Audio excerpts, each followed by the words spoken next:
ವಿಭಿನ್ನ ಚಟುವಟಿಕೆಗಳೊಂದಿಗೆ ಹಲವು ಆಯಾಮಗಳಲ್ಲಿ ಕಾರ್ಯನಿರ್ವಹಿಸ್ತಾ ಇರುವ ಯಕ್ಷಗಾನ ಅಧ್ಯಯನ ಕೇಂದ್ರವು ಯಕ್ಷಗಾನ ಅಧ್ಯಯನ ಕೇಂದ್ರದ ಅತ್ಯಂತ ಮಹತ್ವದ ಸಮಾರಂಭಗಳಲ್ಲಿ ಇದು ಇವತ್ತಿನ ಈ ಸಮಾರಂಭ ಮಹತ್ವದ್ದು. ಈ ಸಮಾರಂಭದಲ್ಲಿ ಮಂಗಳೂರು ವಿಶ್ವವಿದ್ಯಾನಿಲಯದ ಮಾನ್ಯ ಪ್ರಭಾರ ಕುಲಪತಿಗಳಾದಂತಹ ಆಂಗ್ಲ ವಿಭಾಗದ ಹಿರಿಯ ಪ್ರಾಧ್ಯಾಪಕರು ಆದಂತಹ ಪ್ರೊಫೆಸರ್ ಕಿಶೋರಿ ನಾಯಕ್ ಅವರು ಅಧ್ಯಕ್ಷತೆಯನ್ನು ವಹಿಸಲಿದ್ದಾರೆ. ಮುಖ್ಯ ಅತಿಥಿಗಳಾಗಿ ವಿಮರ್ಶಕರು, ಚಿಂತಕರು ಮತ್ತು ಅಂಕಣಕಾರರಾದಂತಹ ಪ್ರೊಫೆಸರ್ ಚಂದ್ರಶೇಖರ ದಾಮ್ಲೆ ಅವರು ಭಾಗವಹಿಸಲಿದ್ದಾರೆ. ಅದರ ಜೊತೆಗೆ ಈ ಶೈಕ್ಷಣಿಕ ವರ್ಷದ ಯಕ್ಷಮಂಗಳ ಪ್ರಶಸ್ತಿಗೆ ಭಾಜನರಾದಂಥವರು ತೆಂಕುತಿಟ್ಟಿನ ಹಿರಿಯ ಕಲಾವಿದರಾದಂತಹ ಶ್ರೀ ಕುಂಬಳೆ ಸುಂದರ್ರಾವ್ ಅವರು ಮತ್ತು ಬಡಗುತಿಟ್ಟಿನ ಹಿರಿಯರಾದಂತಹ ಶ್ರೀ ಗೋಡೆ ನಾರಾಯಣ ಹೆಗಡೆ ಅವರು. ಪ್ರಸ್ತುತ ವರ್ಷದ ಯಕ್ಷಮಂಗಳ ಕೃತಿ ಪ್ರಶಸ್ತಿಗೆ ಸಾಗರದ GS ಭಟ್ ಅವರ ಯಕ್ಷಗಾನ ಅಂಗೋಪಾಂಗ ಸಮತೋಲನ ವಿಚಾರ ಅನ್ನುವಂತಹ ಕೃತಿಯನ್ನು ಆಯ್ಕೆ ಮಾಡಲಾಗಿದೆ. ಪ್ರಶಸ್ತಿ ಪುರಸ್ಕೃತರ ಕುರಿತ ಹಾಗೆ ಅಭಿನಂದನೆಯ ಮಾತುಗಳನ್ನು ಆಡಲಿರುವವರು ಹಿರಿಯರಾದಂತಹ ಪ್ರೊಫೆಸರ್ ML ಸಾಮಗ ಅವರು. ಮಂಗಳೂರು ವಿಶ್ವವಿದ್ಯಾನಿಲಯದ ಮಾನ್ಯ ಕುಲಸಚಿವರಾದಂತಹ ಪ್ರೊಫೆಸರ್ MA ಖಾನ್ ಅವರು ಕೂಡ ನಮ್ಮ ಜೊತೆಗೆ ವೇದಿಕೆಯಲ್ಲಿರ್ತಾರೆ. ಅತಿಥಿ ಗಣ್ಯರನ್ನ ಎಲ್ಲರನ್ನೂ ಕೂಡ ಯಕ್ಷಗಾನ ಅಧ್ಯಯನ ಕೇಂದ್ರದ ಸಂಯೋಜಕರಾದಂತಹ ಡಾಕ್ಟರ್ ಧನಂಜಯ ಕುಂಬ್ಳೆ ಅವರು ವೇದಿಕೆಗೆ ಬರಮಾಡಿಕೊಳ್ಬೇಕು ಅಂತ ನಾನು ಅತ್ಯಂತ ವಿನಂತಿಸ್ತಾ ಇದ್ದೇನೆ, ಗೌರವದಿಂದ ವಿನಂತಿಸ್ತಾ ಇದ್ದೇನೆ.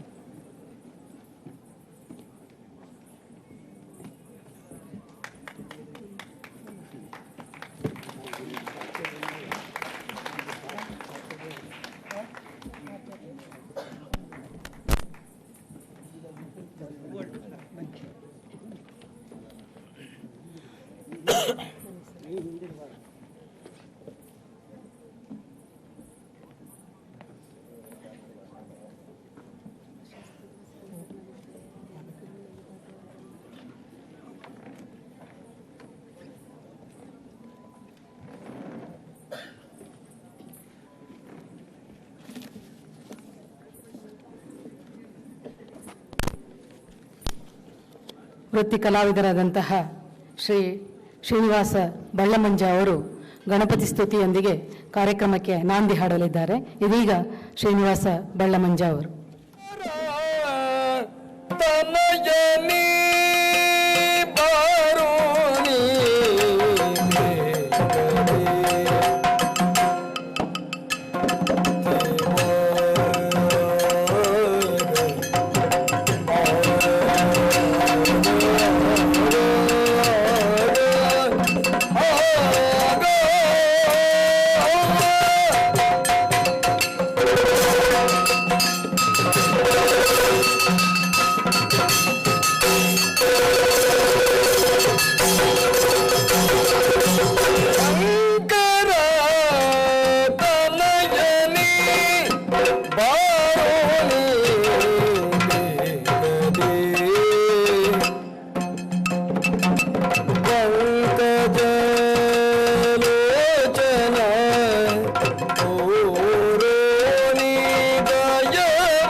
ಶ್ರೀನಿವಾಸ ಬಳ್ಳಮಂಜ ಅವರಿಗೆ ಮತ್ತು ಚಂಡೆಯಲ್ಲಿ ಸಹಕರಿಸಿದಂತಹ ಸವಿನಯ ನೆಲ್ಲಿತೀರ್ಥ, ಮದ್ದಳೆಯಲ್ಲಿ ಸಹಕರಿಸಿದಂತಹ ಮಯೂರ್ ನಾಯಕ ಮಾಡೂರು ಅವರಿಗೆ, ಚಕ್ರತಾಳದಲ್ಲಿ ಸಹಕರಿಸಿದಂತಹ ಯಜ್ಞೇಶ್ ರೈ ಕಟೀಲು, ಇವರೆಲ್ಲರಿಗೂ ಕೂಡ ವಂದನೆಗಳು.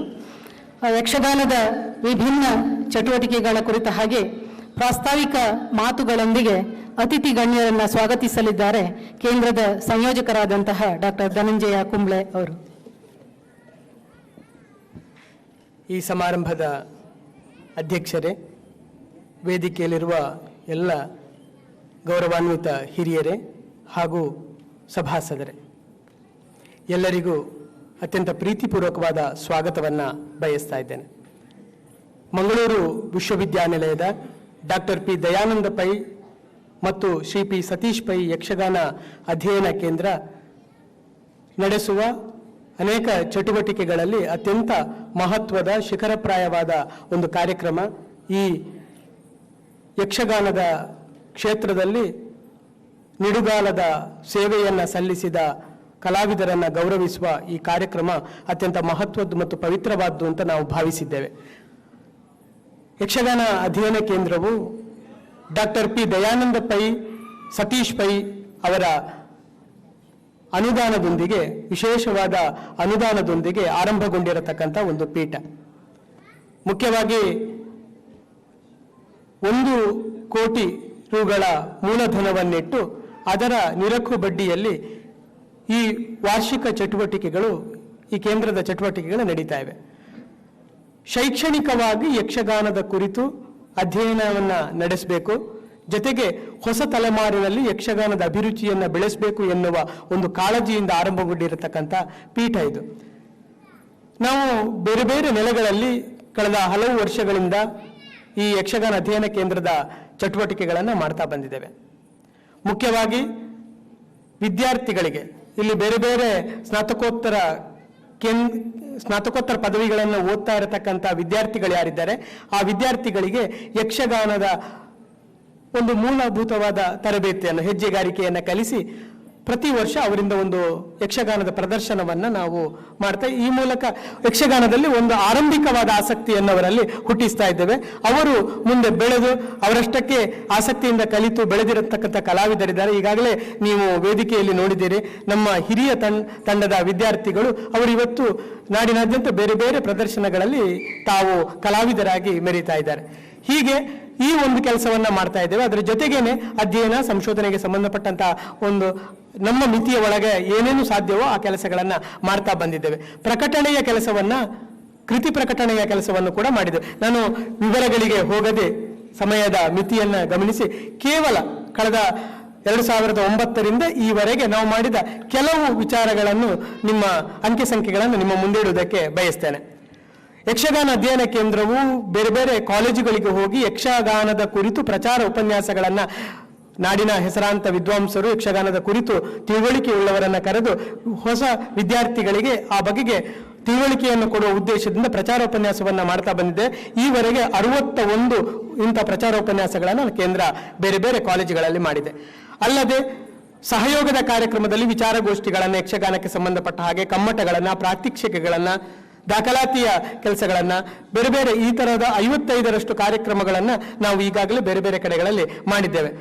ಇನ್ನು ಯಕ್ಷಗಾನಕ್ಕೆ ಸಂಬಂಧಿಸಿದ 13 ಕೃತಿಗಳನ್ನು ನಾವು ಕೇಂದ್ರದ ವತಿಯಿಂದ ಈಗಾಗಲೇ ಪ್ರಕಟಿಸಿದ್ದೇವೆ. ಇನ್ನು ಯಕ್ಷಗಾನದ ಪ್ರದರ್ಶನ ಮತ್ತು ತಾಳಮದ್ದಲೆಗಳನ್ನು, ಸುಮಾರು 30 ತಾಳಮದ್ದಲೆಗಳನ್ನು, ಯಕ್ಷಗಾನ ಪ್ರದರ್ಶನಗಳನ್ನು ನಾವೀಗಾಗಲೇ ಏರ್ಪಡಿಸಿದ್ದೇವೆ. ಎಳೆಯ ಮಕ್ಕಳಲ್ಲಿ ಯಕ್ಷಗಾನದ ಆಸಕ್ತಿಯನ್ನು ಮೂಡಿಸುವ ಉದ್ದೇಶದಿಂದ ನಮ್ಮ ಸುತ್ತಮುತ್ತಲಿನ ಬೇರೆ ಬೇರೆ ಶಾಲೆಗಳ ವಿದ್ಯಾರ್ಥಿಗಳನ್ನು ಸೇರಿಸಿ ನಾವು ತರಬೇತಿ ನೀಡಿದ್ದಿದೆ. ಇಲ್ಲಿನ ಸ್ನಾತಕೋತ್ತರ ಪದವಿ ವಿದ್ಯಾರ್ಥಿಗಳನ್ನು ನಾವು ತರಬೇತಿಗೊಳಿಸಿದ್ದಿದೆ. ಇಲ್ಲಿನ ಸಿಬ್ಬಂದಿಗಳು ಆಸಕ್ತಿಯಿಂದ ಬಂದಾಗ ನಾವು ತರಬೇತಿ ಕೊಟ್ಟದ್ದಿದೆ. ಇಂಥ ತರಬೇತಿ ಕಾರ್ಯಕ್ರಮಗಳನ್ನು ನಾವು ಮಾಡಿದ್ದೇವೆ. ಮತ್ತು ಈಗಾಗಲೇ ನಾವು 3000ಕ್ಕೂ ಅಧಿಕ ಕೃತಿಗಳನ್ನು ನಮ್ಮ ಯಕ್ಷವಾಗ್ಮಯ ಗ್ರಂಥಾಲಯದಲ್ಲಿ ಸಂಗ್ರಹಿಸಿಟ್ಟಿದ್ದೇವೆ. ಯಕ್ಷಗಾನಕ್ಕೆ ಸಂಬಂಧಪಟ್ಟ ಕೃತಿಗಳನ್ನು ಅಧ್ಯಯನಕಾರರಿಗೆ ಉಪಯೋಗ ಆಗಲಿ ಅಂತ. ಹಾಗೇನೆ 160ಕ್ಕೂ ಹೆಚ್ಚು ಸಿಡಿಗಳು, ಯಕ್ಷಗಾನದ ಸಿಡಿಗಳನ್ನೆಲ್ಲ ನಾವು ಇವೆಲ್ಲ ಈ ತರಹದ ಬೇರೆ ಬೇರೆ ಕೆಲಸ ಕಾರ್ಯಗಳನ್ನು ನಾವು ಕೇಂದ್ರದ ಒಂದು ಸೀಮಿತ ಆರ್ಥಿಕ ಅನುದಾನದ ನೆಲೆಯೊಳಗೆ ಮಾಡ್ತಾ ಬಂದಿದೆ.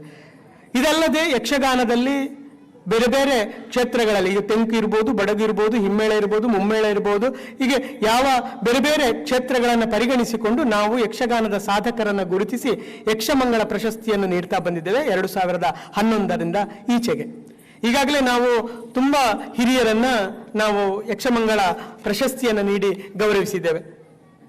ಕೆಲವರನ್ನ ಹೆಸರಿಸುವುದಾದರೆ ಸೂರ್ಯಕುಮೇರು ಗೋವಿಂದ ಭಟ್ರನ್ನ, ಹೊಸತೋಟ ಮಂಜುನಾಥ ಭಾಗವತರನ್ನ, ಮಾರ್ಗೋಳಿಯವರು ಗೋವಿಂದ ಶೇರಿಗಾರರನ್ನ, ಸಂಪಾಜ್ ಶೀನಪ್ಪ ರೇಗಳನ್ನ, ಲೀಲಾವತಿ ಬೈಪಡಿತಾಯರನ್ನ, ಬಲಿಪ ನಾರಾಯಣ ಭಾಗವತರನ್ನ, ಹೀಗೆ ಅನೇಕ ಹಿರಿಯರನ್ನ ನಾವು ಈ 11ರ ಈಚೆಗೆ ಯಕ್ಷಮಂಗಳ ಪ್ರಶಸ್ತಿಯನ್ನು ಕೊಟ್ಟು ನಾವು ಗೌರವಿಸಿದ್ದೇವೆ.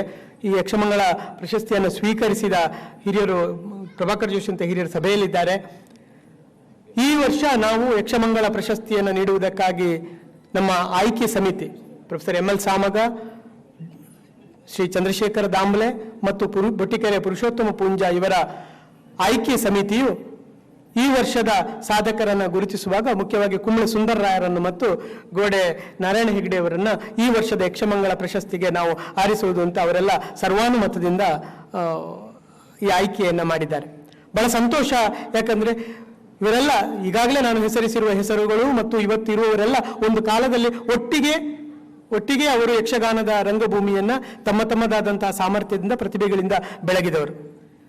ಒಂದೇ ವರ್ಷ ಎಲ್ಲರಿಗೂ ಕೊಡುವ ಅವಕಾಶ ಇಲ್ಲದ್ರಿಂದ ನಾವು ವರ್ಷ ಹೀಗೆ ಆಯ್ಕೆಗಳನ್ನು ಮಾಡ್ತಾ ಬರಬೇಕಂತ ಅನಿವಾರ್ಯತೆ ಇತ್ತು. ಆದರೆ ಈ ಎಲ್ಲ ಕಲಾವಿದರು ಈಗಾಗಲೇ ಯಕ್ಷಮಂಗಳ ಪ್ರಶಸ್ತಿಯನ್ನು ಪಡೆದಿರತಕ್ಕಂಥ ಹಿರಿಯರು ಯಾರಿದ್ದಾರೆ ಅವರೆಲ್ಲ ಒಂದು ದೊಂದಿಯ ಕಾಲದಿಂದ, ಒಂದು ಗ್ಯಾಸ್ ಲೈಟಿನ ಕಾಲದಿಂದ, ಒಂದು ವಿದ್ಯುತ್ ರಂಗಭೂಮಿಯ ಯಕ್ಷಗಾನದವರೆಗೆ ಇರತಕ್ಕಂಥ ಕಾಲಘಟ್ಟದಲ್ಲಿ ಯಕ್ಷಗಾನದ ಒಂದು ಕ್ಷೇತ್ರವನ್ನು ಬೆಳಗಿದವರು.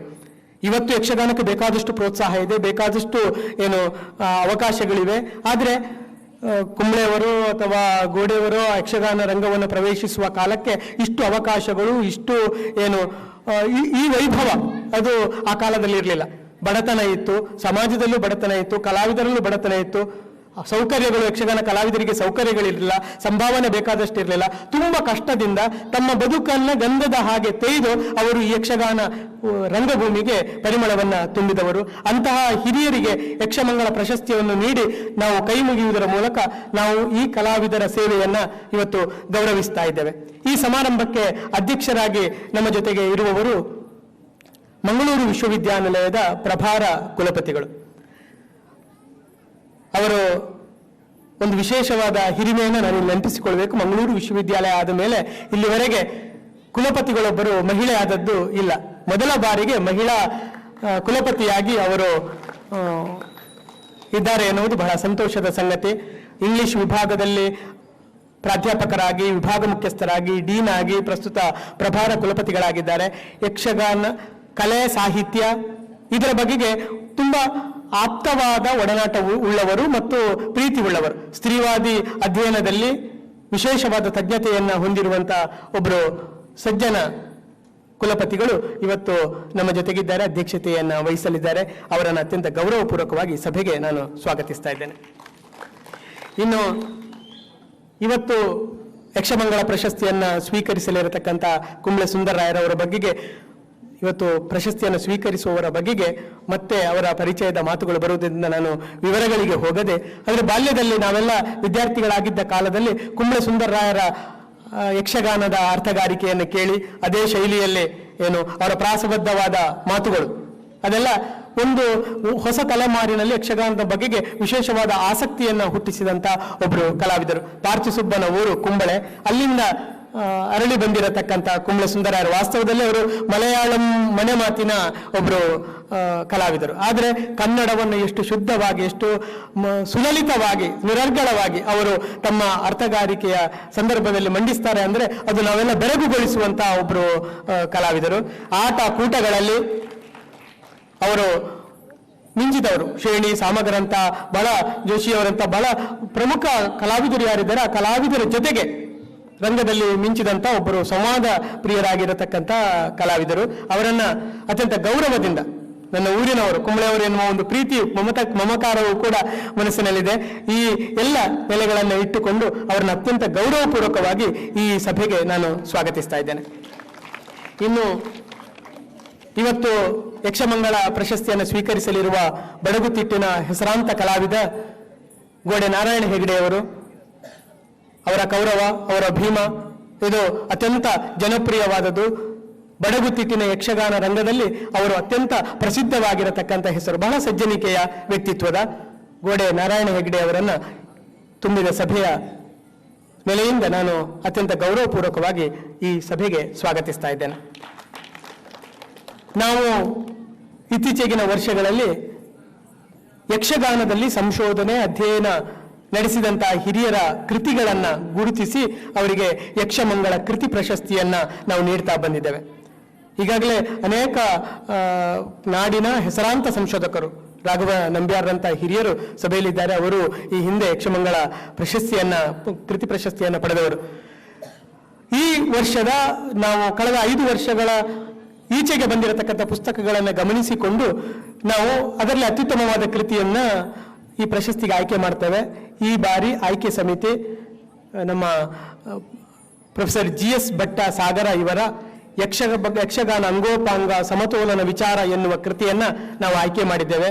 ಯಕ್ಷಗಾನ ಕ್ಷೇತ್ರದಲ್ಲಿ ಬಹಳ ದೊಡ್ಡ ಬರವಣಿಗೆಯನ್ನ ಮಾಡ್ತಾ ಇರುವಂತ ಸಂಶೋಧನೆಯನ್ನು ಮಾಡ್ತಾ ಇರುವ ಕೆರೆಮನೆ ಮನೆತನದ ಕುರಿತು ತುಂಬಾ ಆಳವಾಗಿ ಅಲ್ಲಿನ ಕಲಾವಿದರ ಬದುಕು, ಅವರ ಜೀವನ ಮತ್ತು ಅವರು ಇಡೀ ಯಕ್ಷಗಾನ ಕ್ಷೇತ್ರಕ್ಕೆ ಕೊಟ್ಟಿರತಕ್ಕಂಥ ಸಾಧನೆಯನ್ನು ಕುರಿತು ಆಳವಾದ ಅಧ್ಯಯನವನ್ನು ಮಾಡಿದಂತಹ ಹಿರಿಯರು, ಯಕ್ಷಗಾನದ ಕುರಿತು ನಿರಂತರ ಯೋಚನೆ ಮಾಡ್ತಾ ಇರತಕ್ಕಂಥ ವಿಮರ್ಶಕರು, ಸಂಶೋಧಕರು, ಅವರು ಇವತ್ತು ಉಪಸ್ಥಿತರಿದ್ದಾರೆ. ಹಿರಿಯರು, ಅತ್ಯಂತ ಗೌರವಪೂರ್ವಕವಾಗಿ ಅವರನ್ನು ಈ ಸಭೆಗೆ ನಾನು ಸ್ವಾಗತಿಸ್ತಾ ಇದ್ದೇನೆ. ಇವತ್ತು ಅಭಿನಂದನಾ ಭಾಷಣವನ್ನು ಮಾಡುವುದಕ್ಕಾಗಿ ನಮ್ಮ ಜೊತೆಗಿರುವವರು ಪ್ರೊಫೆಸರ್ ML ಸಾಮಗ ಅವರು. ಸಾಮಗರ ಹೆಸರು ನಮ್ಗೆ ಎಲ್ಲರಿಗೂ ಇಲ್ಲಿ ಚಿರಪರಿಚಿತ. ಅವರನ್ನು ನಾನು ವಿಶೇಷವಾಗಿ ಇಲ್ಲಿ ಪರಿಚಯಿಸಬೇಕಾದಂತ ಅಗತ್ಯ ಇಲ್ಲ. ಅವರು ಶೈಕ್ಷಣಿಕವಾಗಿ ಒಂದು ಕಾಲೇಜಿನಲ್ಲಿ MGM ಕಾಲೇಜಿನಲ್ಲಿ ಪ್ರಾಂಶುಪಾಲರಾಗಿ ನಿವೃತ್ತರಾದವರು. ಈ ಯಕ್ಷಗಾನವನ್ನ ಈ ಕಡಲಿನ ಆಚೆಗೆ ತಗೊಂಡೋಗಿ ಅವರು ದೇಶ ವಿದೇಶಗಳಿಗೆ ಯಕ್ಷಗಾನವನ್ನು ಕೊಂಡೊಯ್ದಂತಹ ಹಿರಿಮೆ ಉಳ್ಳವರು. ಭಾಷಾ ಮಿತಿಯನ್ನ ಮೀರಿ ಯಕ್ಷಗಾನ, ಕನ್ನಡದ ಭಾಷಾ ಮಿತಿಯ ಒಳಗಡೆ ಇದ್ದಂಥ ಯಕ್ಷಗಾನವನ್ನ ಇಂಗ್ಲಿಷಿಗೆ, ಹಿಂದಿಗೆ ಎಲ್ಲ ವಿಸ್ತರಿಸಿದಂಥ ಒಬ್ಬರು ಸಂಘಟಕರು, ನಿರ್ದೇಶಕರು ಮತ್ತು ಯಕ್ಷಗಾನದ ಕ್ಷೇತ್ರದಲ್ಲಿ ಬಹಳ ಆಳವಾದ ಒಳನೋಟಗಳುಳ್ಳಂತಹ ಒಬ್ಬರು ವಿಮರ್ಶಕರು. ಅವರು ಇವತ್ತು ನಮ್ಮ ಜೊತೆಗಿದ್ದಾರೆ. ನಮ್ಮ ಇಡೀ ಕೇಂದ್ರ ಆರಂಭದಿಂದ ಇವತ್ತಿನವರೆಗೆ ಯಕ್ಷಗಾನ ಅಧ್ಯಯನ ಕೇಂದ್ರ ಏನೇನು ಚಟುವಟಿಕೆಗಳನ್ನು ಮಾಡ್ತಾ ಬಂದಿದ್ದೋ ಈ ಚಟುವಟಿಕೆಗಳ ಸಂದರ್ಭದಲ್ಲೆಲ್ಲ ಈ ನಾಡಿನ ಯಕ್ಷಗಾನದ ಕುರಿತು ಚಿಂತಿಸ್ತಕ್ಕಂಥ ಹಿರಿಯರು, ಅದು ಪ್ರಭಾಕರ್ ಜೋಶಿ ಅವರು ಇರ್ಬೋದು, ಪಾದೇಕಲ್ ವಿಷ್ಣು ಭಟ್ ಇರ್ಬೋದು, ರಾಘವ ನಂಬ್ಯಾರ್ ಇರ್ಬೋದು, ಅಥವಾ ML ಸಾಮಗ ಅವರು ಇರ್ಬೋದು, ಇಂಥ ಅನೇಕ ಹಿರಿಯರು ಈ ಯಕ್ಷಗಾನ ಕೇಂದ್ರವನ್ನ ರೂಪಿಸುವಲ್ಲಿ ಬಹಳ ಮಹತ್ವ. ಅಮೃತ ಸೋಮೇಶ್ವರರು ಇವರೆಲ್ಲ ನಮ್ಮನ್ನು ಈ ಕೇಂದ್ರವನ್ನ ಕಟ್ಟಿ ಬೆಳೆಸುವುದಕ್ಕೆ ವಿಶೇಷವಾದ ಕೊಡುಗೆಯನ್ನು ಸಮರ್ಪಿಸಿದವರು. ಅವರೆಲ್ಲರ ಜೊತೆಗೆ ನಾವು ML ಸಾಮಗ ಅವರು ಇವತ್ತು ಅಭಿನಂದನಾ ಭಾಷಣ ಮಾಡಬೇಕು ಅಂತ ಕೇಳಿಕೊಂಡಾಗ ಬಹಳ ಪ್ರೀತಿಯಿಂದ ಬಂದಿದ್ದಾರೆ. ಅವರನ್ನು ಅತ್ಯಂತ ಗೌರವದಿಂದ ನಾನು ಈ ಕಾರ್ಯಕ್ರಮಕ್ಕೆ ಸ್ವಾಗತಿಸ್ತಾ ಇದ್ದೇನೆ, ಬರಮಾಡಿಕೊಳ್ತಾ ಇದ್ದೇನೆ. ಶ್ರೀ ಚಂದ್ರಶೇಖರ ದಾಮ್ಲೆ ಅವರು ಇವತ್ತು ಪತ್ರಿಕೆಗಳ ಮೂಲಕ ಅವರದೇ ಆದಂಥ ವೈಚಾರಿಕವಾಗಿರತಕ್ಕಂಥ ಅವರದೇ ಆದಂತಹ ಒಂದು ಬೌದ್ಧಿಕವಾದಂತಹ ಚಿಂತನೆಗಳ ಬರವಣಿಗೆಗಳ ಮೂಲಕ ಅವರು ನಾಡಿನಾದ್ಯಂತ ಇವತ್ತು ಪರಿಚಿತರು, ಅಂಕಣಕಾರರಾಗಿ ಅವರು ಪರಿಚಿತರು. ಅದಕ್ಕಿಂತ ಪೂರ್ವದಲ್ಲಿಯೇ ಅವರು ಶೈಕ್ಷಣಿಕವಾಗಿ ಒಂದು ಪರಂಪರೆಯ ಒಂದು ಶಿಕ್ಷಣ ಪದ್ಧತಿ ಮತ್ತು ಒಂದು ಆಧುನಿಕತೆಯ ಶಿಕ್ಷಣ ಪದ್ಧತಿಯೊಂದಿಗೆ ಒಂದು ಅನುಸಂಧಾನವನ್ನು ಮಾಡಿಕೊಂಡ ಒಂದು ಹೊಸ ಶಿಕ್ಷಣದ ಒಂದು ವ್ಯವಸ್ಥೆಯನ್ನ, ಒಂದು ಮಾದರಿಯನ್ನ ಕನ್ನಡ ನಾಡಿಗೆ ಕೊಟ್ಟಿರತಕ್ಕಂಥ ಸ್ನೇಹ ಶಿಕ್ಷಣ ಸಂಸ್ಥೆಯ ಮೂಲಕ ಕೊಟ್ಟಿರತಕ್ಕಂಥ ಒಬ್ಬರು ಶಿಕ್ಷಣ ತಜ್ಞರು. ಯಕ್ಷಗಾನದ ಕುರಿತು ಅವರು ಬರೆದಿರತಕ್ಕಂಥ ಯಕ್ಷಗಾನದ ರಂಗಭಾಷೆ ಮತ್ತೆ ಯಕ್ಷಗಾನ ಮಹಾಭಾರತ ರಂಗಭಾಷೆ, ಈಗ ಅನೇಕ ಕೃತಿಗಳು ಈಗಾಗಲೇ ಜನರಿಗೆ ತಲುಪಿವೆ. ಅಂತ ಹಿರಿಯ ವಿಮರ್ಶಕರು, ಯಕ್ಷಗಾನದ ಕುರಿತು ಚಿಂತನೆ ಮಾಡತಕ್ಕಂಥ ಹಿರಿಯರು ಇವತ್ತು ಮುಖ್ಯ ಅತಿಥಿಗಳಾಗಿ ನಮ್ಮ ಜೊತೆಗಿದ್ದಾರೆ. ಅವರನ್ನು ಅತ್ಯಂತ ಗೌರವಪೂರ್ವಕವಾಗಿ ಈ ಸಭೆಗೆ ನಾನು ಸ್ವಾಗತಿಸ್ತಾ ಇದ್ದೇನೆ. ಕುಲಸಚಿವರು, ಸ್ನೇಹಶೀಲ ಆಡಳಿತಗಾರರು, ಅವರು ಈ ಸಭೆಯಲ್ಲಿ ಬಂದು ನಮ್ಮ ಜೊತೆಗೆ ಸೇರಿಕೊಳ್ಳುವವರಿದ್ದಾರೆ. ಅವರನ್ನು ಕೂಡ ಈ ಕಾರ್ಯಕ್ರಮಕ್ಕೆ ನಾನು ಅತ್ಯಂತ ಪ್ರೀತಿಯಿಂದ ಬರಮಾಡಿಕೊಳ್ತಾ ಇದ್ದೇನೆ. ಸಭೆಯಲ್ಲಿ ಅನೇಕ ಹಿರಿಯರು ಇದ್ದೀರಿ, ಪ್ರಾಧ್ಯಾಪಕ ಬಂಧುಗಳಿದ್ದೀರಿ, ಆಡಳಿತ ವರ್ಗದ ಆಡಳಿತಗಾರರು ಮತ್ತು ಸಿಬ್ಬಂದಿಗಳಿದ್ದೀರಿ, ಸಂಶೋಧಕರಿದ್ದೀರಿ, ವಿದ್ಯಾರ್ಥಿಗಳಿದ್ದೀರಿ. ವಿಶೇಷವಾಗಿ ವಿದೇಶದ ವಿದ್ಯಾರ್ಥಿಗಳು ಕೂಡ ಯಕ್ಷಗಾನ ನೋಡುವ ಆಸಕ್ತಿಯಿಂದ ಕೆಲವರು ಬಂದು ಉಪಸ್ಥಿತರಿದ್ದಾರೆ. ಮಾಧ್ಯಮದ ಗೆಳೆಯರು ಬಹಳ ನಮ್ಮ ಇಡೀ ಕಾರ್ಯಕ್ರಮ ಯಕ್ಷಗಾನ ಕೇಂದ್ರದ ಎಲ್ಲ ಕಾರ್ಯಕ್ರಮಗಳನ್ನು ನಿರಂತರ ಪ್ರೋತ್ಸಾಹಿಸ್ತಾ ಇರತಕ್ಕಂಥ ಮಾಧ್ಯಮದ ಬಂಧುಗಳಿದ್ದಾರೆ. ಎಲ್ಲರನ್ನ ಅತ್ಯಂತ ಪ್ರೀತಿಯಿಂದ ಈ ಸಮಾರಂಭಕ್ಕೆ ನಾನು ಸ್ವಾಗತಿಸ್ತಾ ಇದ್ದೇನೆ. ಈ ಕೇಂದ್ರ ಆರಂಭ ಆದ ದಿನಗಳಲ್ಲಿ ಇದನ್ನ ಮುನ್ನಡೆಸಿದವರು ಡಾಕ್ಟರ್ ಕೆ ಚಿನ್ನಪ್ಪ ಗೌಡ ಅವರು ಇಷ್ಟು ವರ್ಷದ ಚಟುವಟಿಕೆಗಳಲ್ಲಿ ನಮ್ಮ ಜೊತೆಗೆ ಇರ್ತಿದ್ರು. ಈ ವರ್ಷ ಅವರು ಅಮೆರಿಕದಲ್ಲಿ ಇರುವುದರಿಂದ ಈ ಕಾರ್ಯಕ್ರಮದಲ್ಲಿ ಅವರಿಗೆ ಉಪಸ್ಥಿತರಾಗಿರುವುದಕ್ಕಾಗಲಿಲ್ಲ. ಅವರನ್ನು ನೆನಪು ಮಾಡಿಕೊಳ್ತಾ ಇದ್ದೇನೆ. ಕೇಂದ್ರದ ಎಲ್ಲ ಚಟುವಟಿಕೆಗಳನ್ನು ಬಹಳ ಸುಸೂತ್ರವಾಗಿ ನಡೆಸ್ತಾ ಇರತಕ್ಕಂಥ ಡಾಕ್ಟರ್ ರಾಜಶ್ರೀ ಮೇಡಮ್ ಅವರಿದ್ದಾರೆ, ಸತೀಶ್ ಕೋಣಾಜಿ ಅವರಿದ್ದಾರೆ, ಸ್ವಾತಿ ಅವರಿದ್ದಾರೆ. ಅವರನ್ನು ನಾನು ಈ ಸಂದರ್ಭದಲ್ಲಿ ನೆನಪು ಮಾಡಿಕೊಳ್ತಾ ಇದ್ದೇನೆ. ನಮ್ಮ ಇಡೀ ಕೇಂದ್ರದಲ್ಲಿ ಒಂದು 60 ಮಂದಿ ವಿದ್ಯಾರ್ಥಿಗಳು ಈಗ ಆಸಕ್ತಿಯಿಂದ ನಮ್ಮ ಕೇಂದ್ರದ ವಿದ್ಯಾರ್ಥಿಗಳ ಹಾಗೆ ಹೆಜ್ಜೆ ಕಲಿಯುತ್ತಾ ಕೇಂದ್ರದ ಯಕ್ಷಗಾನದ ಅಧ್ಯಯನಕ್ಕೆ ಸಂಬಂಧಪಟ್ಟ ಇರತಕ್ಕಂಥ ಆಸಕ್ತಿಯಿಂದ ತೊಡಗಿಸಿಕೊಂಡಿದ್ದಾರೆ. ಆ ವಿದ್ಯಾರ್ಥಿಗಳು ಈ ಎಲ್ಲ ಕೆಲಸ ಕಾರ್ಯಗಳ ಜೊತೆಗೆ ನಮ್ಮ ಜೊತೆಗಿದ್ದಾರೆ. ಅವರನ್ನು ಕನ್ನಡ ವಿಭಾಗದ ವಿದ್ಯಾರ್ಥಿಗಳು ತುಂಬ ಜನ ಇಲ್ಲಿ ಬಂದು ಇಲ್ಲಿನ ವ್ಯವಸ್ಥೆಯಲ್ಲಿ ರಂಗೋಲಿ ಹಾಕುವುದರಿಂದ ತೊಡಗಿ ಬೇರೆ ಬೇರೆ ವ್ಯವಸ್ಥೆಗಳಲ್ಲಿ ನಮ್ಮ ಜೊತೆಗಿದ್ದಾರೆ. ಎಲ್ಲರನ್ನು ನೆನಪು ಮಾಡಿಕೊಳ್ತಾ, ಎಲ್ಲರನ್ನು ಪ್ರೀತಿಯಿಂದ ನಾನು ನೆನಪು ಮಾಡಿಕೊಳ್ತಾ, ವಿಶೇಷವಾಗಿ ಇವತ್ತು ನಮಗೆ ಇಲ್ಲಿ ಯಕ್ಷಗಾನ ಪ್ರದರ್ಶನ ಸಂದರ್ಭದಲ್ಲಿ ನಮ್ಮ ಪದವಿ ಕಾಲೇಜಿನ ವಿದ್ಯಾರ್ಥಿಗಳು ತುಂಬಿ ಎಲ್ಲ ಪ್ರದರ್ಶನವನ್ನು ವೀಕ್ಷಿಸಿದ್ದಾರೆ. ಅದು ಆಗುವುದಕ್ಕೆ ಕಾರಣರಾಗಿರತಕ್ಕಂಥ ಅನಿತಾ ರವಿಶಂಕರ್ ಪ್ರಾಂಶುಪಾಲರವರಿಗೆ ಹಾಗೆ ಎಲ್ಲ ಬಂಧು ಬಳಗದವರಿಗೆ ನನ್ನ ಹೃತ್ಪೂರ್ವಕವಾದಂತಹ ಸ್ವಾಗತವನ್ನ ಬಯಸ್ತಾ ನನ್ನ ಮಾತುಗಳನ್ನು ಮುಗಿಸ್ತೇನೆ. ನಮಸ್ಕಾರ. ಧನಂಜಯ ಕುಂಬ್ಳೆ ಅವರಿಗೆ ವಂದನೆಗಳು.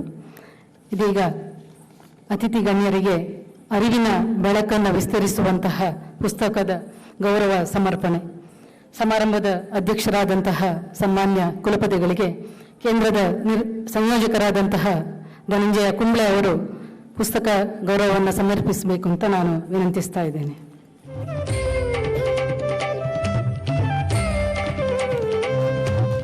ಪ್ರಶಸ್ತಿ ಪುರಸ್ಕೃತರಲ್ಲಿ ಓರ್ವರಾದಂತಹ ಶ್ರೀ ಕುಂಬ್ಳೆ ಸುಂದರ್ರಾವ್ ಅವರಿಗೆ ಸನ್ಮಾನ್ಯ ಕುಲಪತಿಗಳು ಪುಸ್ತಕ ಗೌರವಾರ್ಪಣೆ ನೀಡಬೇಕೆಂದು ಅತ್ಯಂತ ಗೌರವದಿಂದ ವಿನಂತಿಸ್ತಾ ಇದ್ದೇನೆ.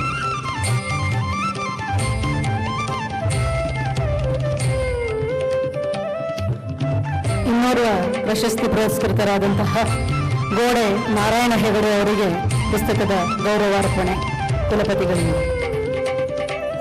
ಕೃತಿ ಪ್ರಶಸ್ತಿ ಪುರಸ್ಕೃತರಾದಂತಹ ಪ್ರೊಫೆಸರ್ GS ಭಟ್ಟ ಸಾಗರ ಅವರಿಗೆ ಮಾನ್ಯ ಕುಲಪತಿಗಳಿಂದ ಪುಸ್ತಕದ ಗೌರವಾರ್ಪಣೆ.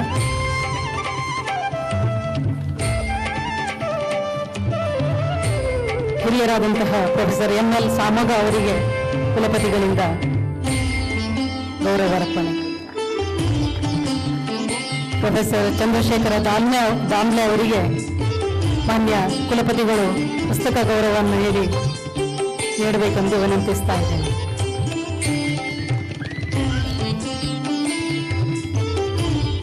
ವಂದನೆಗಳು ಸರ್. ಇದೀಗ ಸಮಾರಂಭದ ಮುಖ್ಯ ಘಟ್ಟ ಯಕ್ಷಮಂಗಳ ಪ್ರಶಸ್ತಿ ಮತ್ತು ಯಕ್ಷಮಂಗಳ ಕೃತಿ ಪ್ರಶಸ್ತಿ ಪ್ರದಾನ ಸಮಾರಂಭ. ಅದಕ್ಕೆ ಪೂರ್ವದಲ್ಲಿ ಪ್ರಶಸ್ತಿ ಪುರಸ್ಕೃತರ ಬಗೆಗೆ ಶುಭಾಶಂಸನೆಯ ಮಾತುಗಳನ್ನಾಡಲಿದ್ದಾರೆ ಪ್ರೊಫೆಸರ್ ML ಸಾಮಗ ಅವರು. ಸುದೀರ್ಘ ಕಾಲ ಪ್ರಾಂಶುಪಾಲರಾಗಿ ಪ್ರಾಧ್ಯಾಪಕರಾಗಿ ಕರ್ತವ್ಯ ನಿರ್ವಹಿಸಿರುವಂತಹ ಪ್ರೊಫೆಸರ್ ML ಸಾಮಗ ಅವರು ಪ್ರಸ್ತುತ ಉಡುಪಿಯ ರಾಷ್ಟ್ರಕವಿ ಗೋವಿಂದ ಪೈ ಸಂಶೋಧನಾ ಕೇಂದ್ರದ ಮತ್ತು ಪ್ರಾದೇಶಿಕ ಜಾನಪದ ರಂಗಕಲೆಗಳ ಅಧ್ಯಯನ ಕೇಂದ್ರದ ಆಡಳಿತಾಧಿಕಾರಿಗಳಾಗಿಯೂ ಕೂಡ ಕರ್ತವ್ಯವನ್ನ ನಿರ್ವಹಿಸ್ತಾ ಇದ್ದಾರೆ. ನಮ್ಮ ಯಕ್ಷಗಾನ ಅಧ್ಯಯನ ಕೇಂದ್ರದ ಸಲಹಾ ಸಮಿತಿಯ ಸದಸ್ಯರು ಮತ್ತು ಆಯ್ಕೆ ಸಮಿತಿಯ ಅಧ್ಯಕ್ಷರಾಗಿಯೂ ಕೂಡ ಸಹಕರಿಸಿದಂತಹ ನಮ್ಮವರೇ ಆದಂತಹ ಪ್ರೊಫೆಸರ್ ML ಸಾಮಗ ಅವರು ಈಗ ನುಡಿಗಳನ್ನು ಆಡಬೇಕೆಂದು ನಾನು ಅವರನ್ನು ಅತ್ಯಂತ ಗೌರವದಿಂದ ವಿನಂತಿಸ್ತಾ ಇದ್ದೇನೆ. ಎಲ್ಲರಿಗೂ ನಮಸ್ಕಾರ. ವೇದಿಕೆಯಲ್ಲಿ ಆಸೀನರಾಗಿರುವ ಎಲ್ಲರೂ ಕೂಡ ಒಂದಲ್ಲ ಒಂದು ಬಗೆಯಲ್ಲಿ ನನಗೆ ಬಹಳ ಹತ್ತಿರದವರು, ಗೌರವಾರ್ಹರು.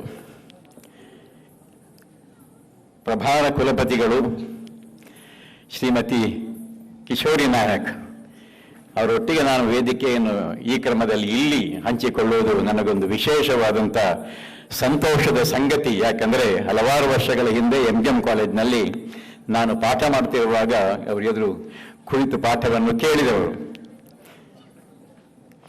ಹಾಗಾಗಿ ಈಗ ಅವರು ಕುಲಪತಿಗಳಾಗಿದ್ದಾರೆ ಅಂತ ಹೇಳುವಾಗ ನಾನು ನನ್ನಷ್ಟಕ್ಕೆ ಹೆಮ್ಮೆಯಿಂದ ಬೀಗಬಹುದಲ್ಲ. ಹಿರಿಯ ಕಲಾವಿದರು ಕುಂಬ್ಳೆ ಸುಂದರರಾಯರು,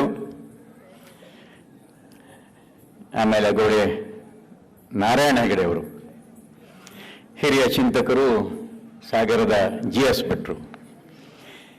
ಈ ಮೂವರನ್ನು ಕುರಿತು ನಾನು ನನಗೆ ಕೊಡಲ್ಪಟ್ಟಂಥ ಸಮಯದ ಮಿತಿಯಲ್ಲಿ ಕೆಲವು ಮಾತುಗಳನ್ನು ಆಡುವುದಕ್ಕೆ ತಮ್ಮ ಒಪ್ಪಿಗೆಯನ್ನು ಕೇಳ್ತಾ ಇದ್ದೇನೆ.